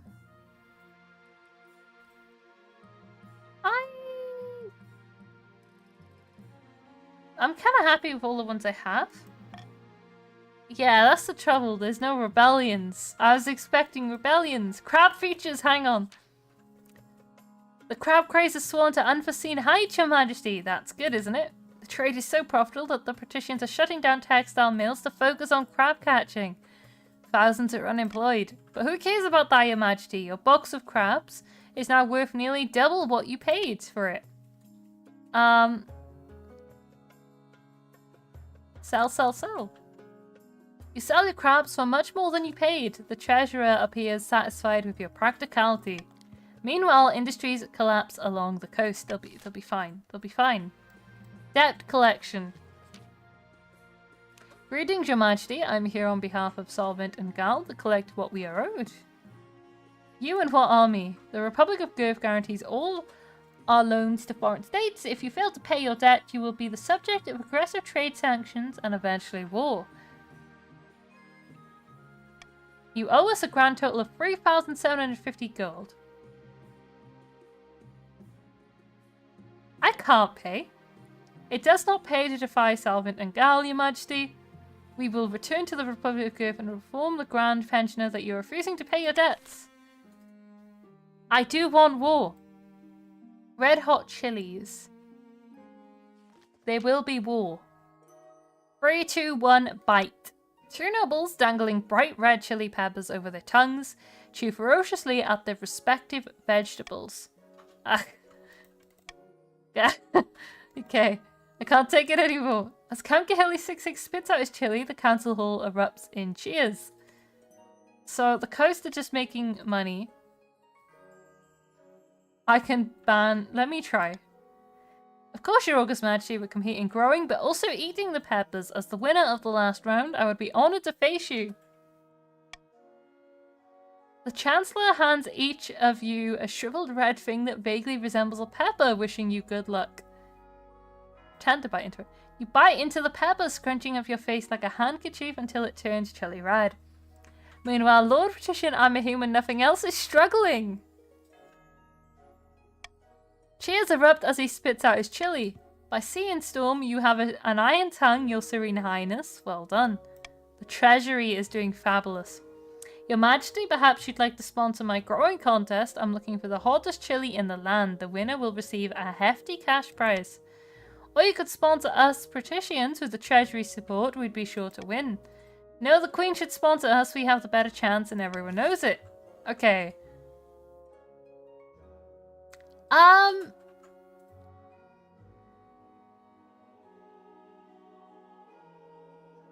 I can't really up stability anymore. Yeah,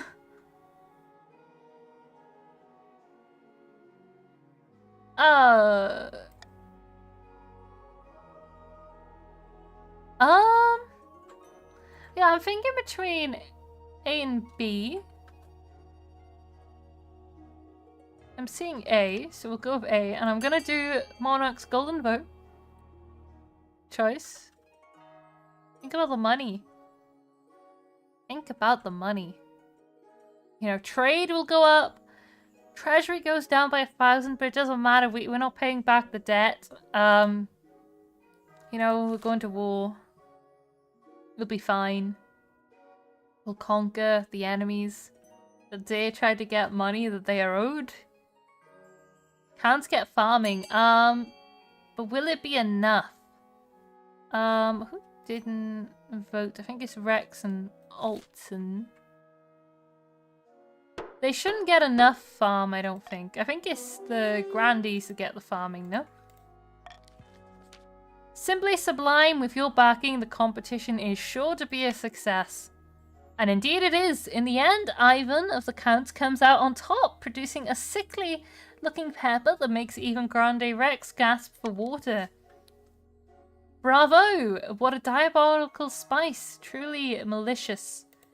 With your added incentive, new life is injected into ailing farms throughout the kingdom. Peppers are the future of the haute cuisine. Eastern Counts start adding chili to their lamb's blood wine, while the Patrician's new crab and chili omelette takes the coast by storm. So how long do they have to do that? Oh, by next season. Uh-oh. Uh-oh. You know, you just gotta lower it this turn, right? Oh, is this over? It's already... Okay. Oh no. It's a bright morning. You're enjoying your breakfast when a letter arrives from Countess Ivan inviting you to her keep. Encoded in the letter, you recognize the symbol of the Count's secret society, along with a hidden message. Your heart quickens. In exchange for control of your throne, you shall live forever. This is it. It's time for your eternity to begin. Your spouse, Alistair, looks over their cup at you fondly. Good news, I hope. Taking a short trip to the east. Yes, wonderful news. Nothing you need to worry about. Do I just ditch Alistair?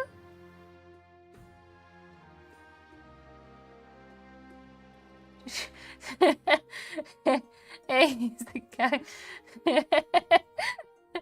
Okay, would you like to live forever with me? What? The Count have offered me quite a deal. We could be together forever. As you explain your plan for immortality, Alistair's eyes widen. Well, by the blood of the dead, I can't say I expected such a thing.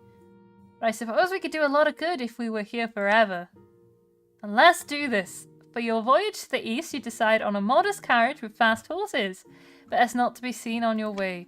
It's nightfall when you and Alistair arrive, and Countess Ivan hurries you inside. Down cold stone steps to the cellars, you blink in the darkness. What happens now? Her teeth glimmer in the dark. This is your moment, Your Majesty. Royal Consort, the others await. You follow her into a wide chamber lit with dozens of candles. A circle of sigils and is dabbled on the floor with something thick and dark. Looking at the shapes sends shivers down the back of your neck. There's a strange quality to the stone as you walk. With each step, it feels as though your foot is sinking, yet when you look down, the floor is as solid as ever. Robed figures surround the circle. Their faces are hidden, but as they chant, their voices echo as though the chamber is much larger than it seems. Welcome, welcome. The spirits are with us this night. We are to ascend the throne in exchange for providing our illustrious queen and royal consort eternal life. This won't hurt, will it? A little pain is nothing compared to your eternity, Your Highness. Kelly 666 helps you and Alistair into the middle of the circle. The hair on your arms prickles unpleasantly. The chanting rises as the counts pass a gold chalice around the circle. Each one takes a sip. Count Gahili 666 hands it to you solemnly. It can happen. The chalice is filled with blood. Drink, Your Highness, and be fortified. You shall live forever. You know what, I got a bit of a headache. I don't usually drink blood. Okay, I will. You hold the chalice to your lips and drink. It's warm, metallic, and has an odd smoky aftertaste. Not the most pleasant thing you've drunk, but not the least either. As you stand there in the circle, your arms tinge, your head swims, and you stagger. Stand firm, Your Majesty. Immortality, eternity, blood. The air in the chamber thickens, and a red swirling mist rises from the stones. Chanting fills your ears, and heat streams through your veins. Something dark that you can't quite see closes down upon you and Alistair from the ceiling, settling on your shoulders before fading somehow into you. The crown, the throne, it feels so distant now, mediocre. Small, Delvira of the East is welcome to it. Your reign is over, but your immortal life with Alistair has only just begun. Wait, so I lose the throne? Wait, no, hang on. I thought I got to stay on the throne with my immortality. I've been scammed. No. For her immortality, Queen Shelley was happy to give up the throne. She retreated to a dark sanctum in the east, joining the elder counts in hiding from the Inquisitors and the sun. Unable to convince the peasants to act in time, the Grandee's scheme fizzled into irrelevancy. Perhaps next time they take matters into their own hands instead of hinging their plans on the whims of common folk. The petition's attempt to buy the kingdom ended in failure. Bankruptcies were filed, marks were scratched in secret ledgers. The risk-reward calculus wasn't favourable, perhaps next time. Before abdicating, Queen Shelley made it very clear that Delvira was the legitimate heir. The other nobles could never work out how the Count had pulled it off. Meanwhile, in the east, a secret society was expanded by 2 members. Okay. Alistair of the East was the spouse, and the successor is Queen Delvira. How were the nobles doing? Oh, 6,527? Horus Noble is Rex. Hoard in money. The kingdom had high faith in the grandees, high farming. sort of a monopoly, maybe. Win and be rich, yeah. Looking at the time, I'm probably not going to do another game because it can kind of go up to like, I think 2 to 3 hours, and I gotta get up early tomorrow. So I'm gonna end stream here, but King of the Castle is very, very fun. I'll do it again at some point. Yeah, gonna go off now to chill, sleep. So yeah, GG's. And yeah, goodbye for now.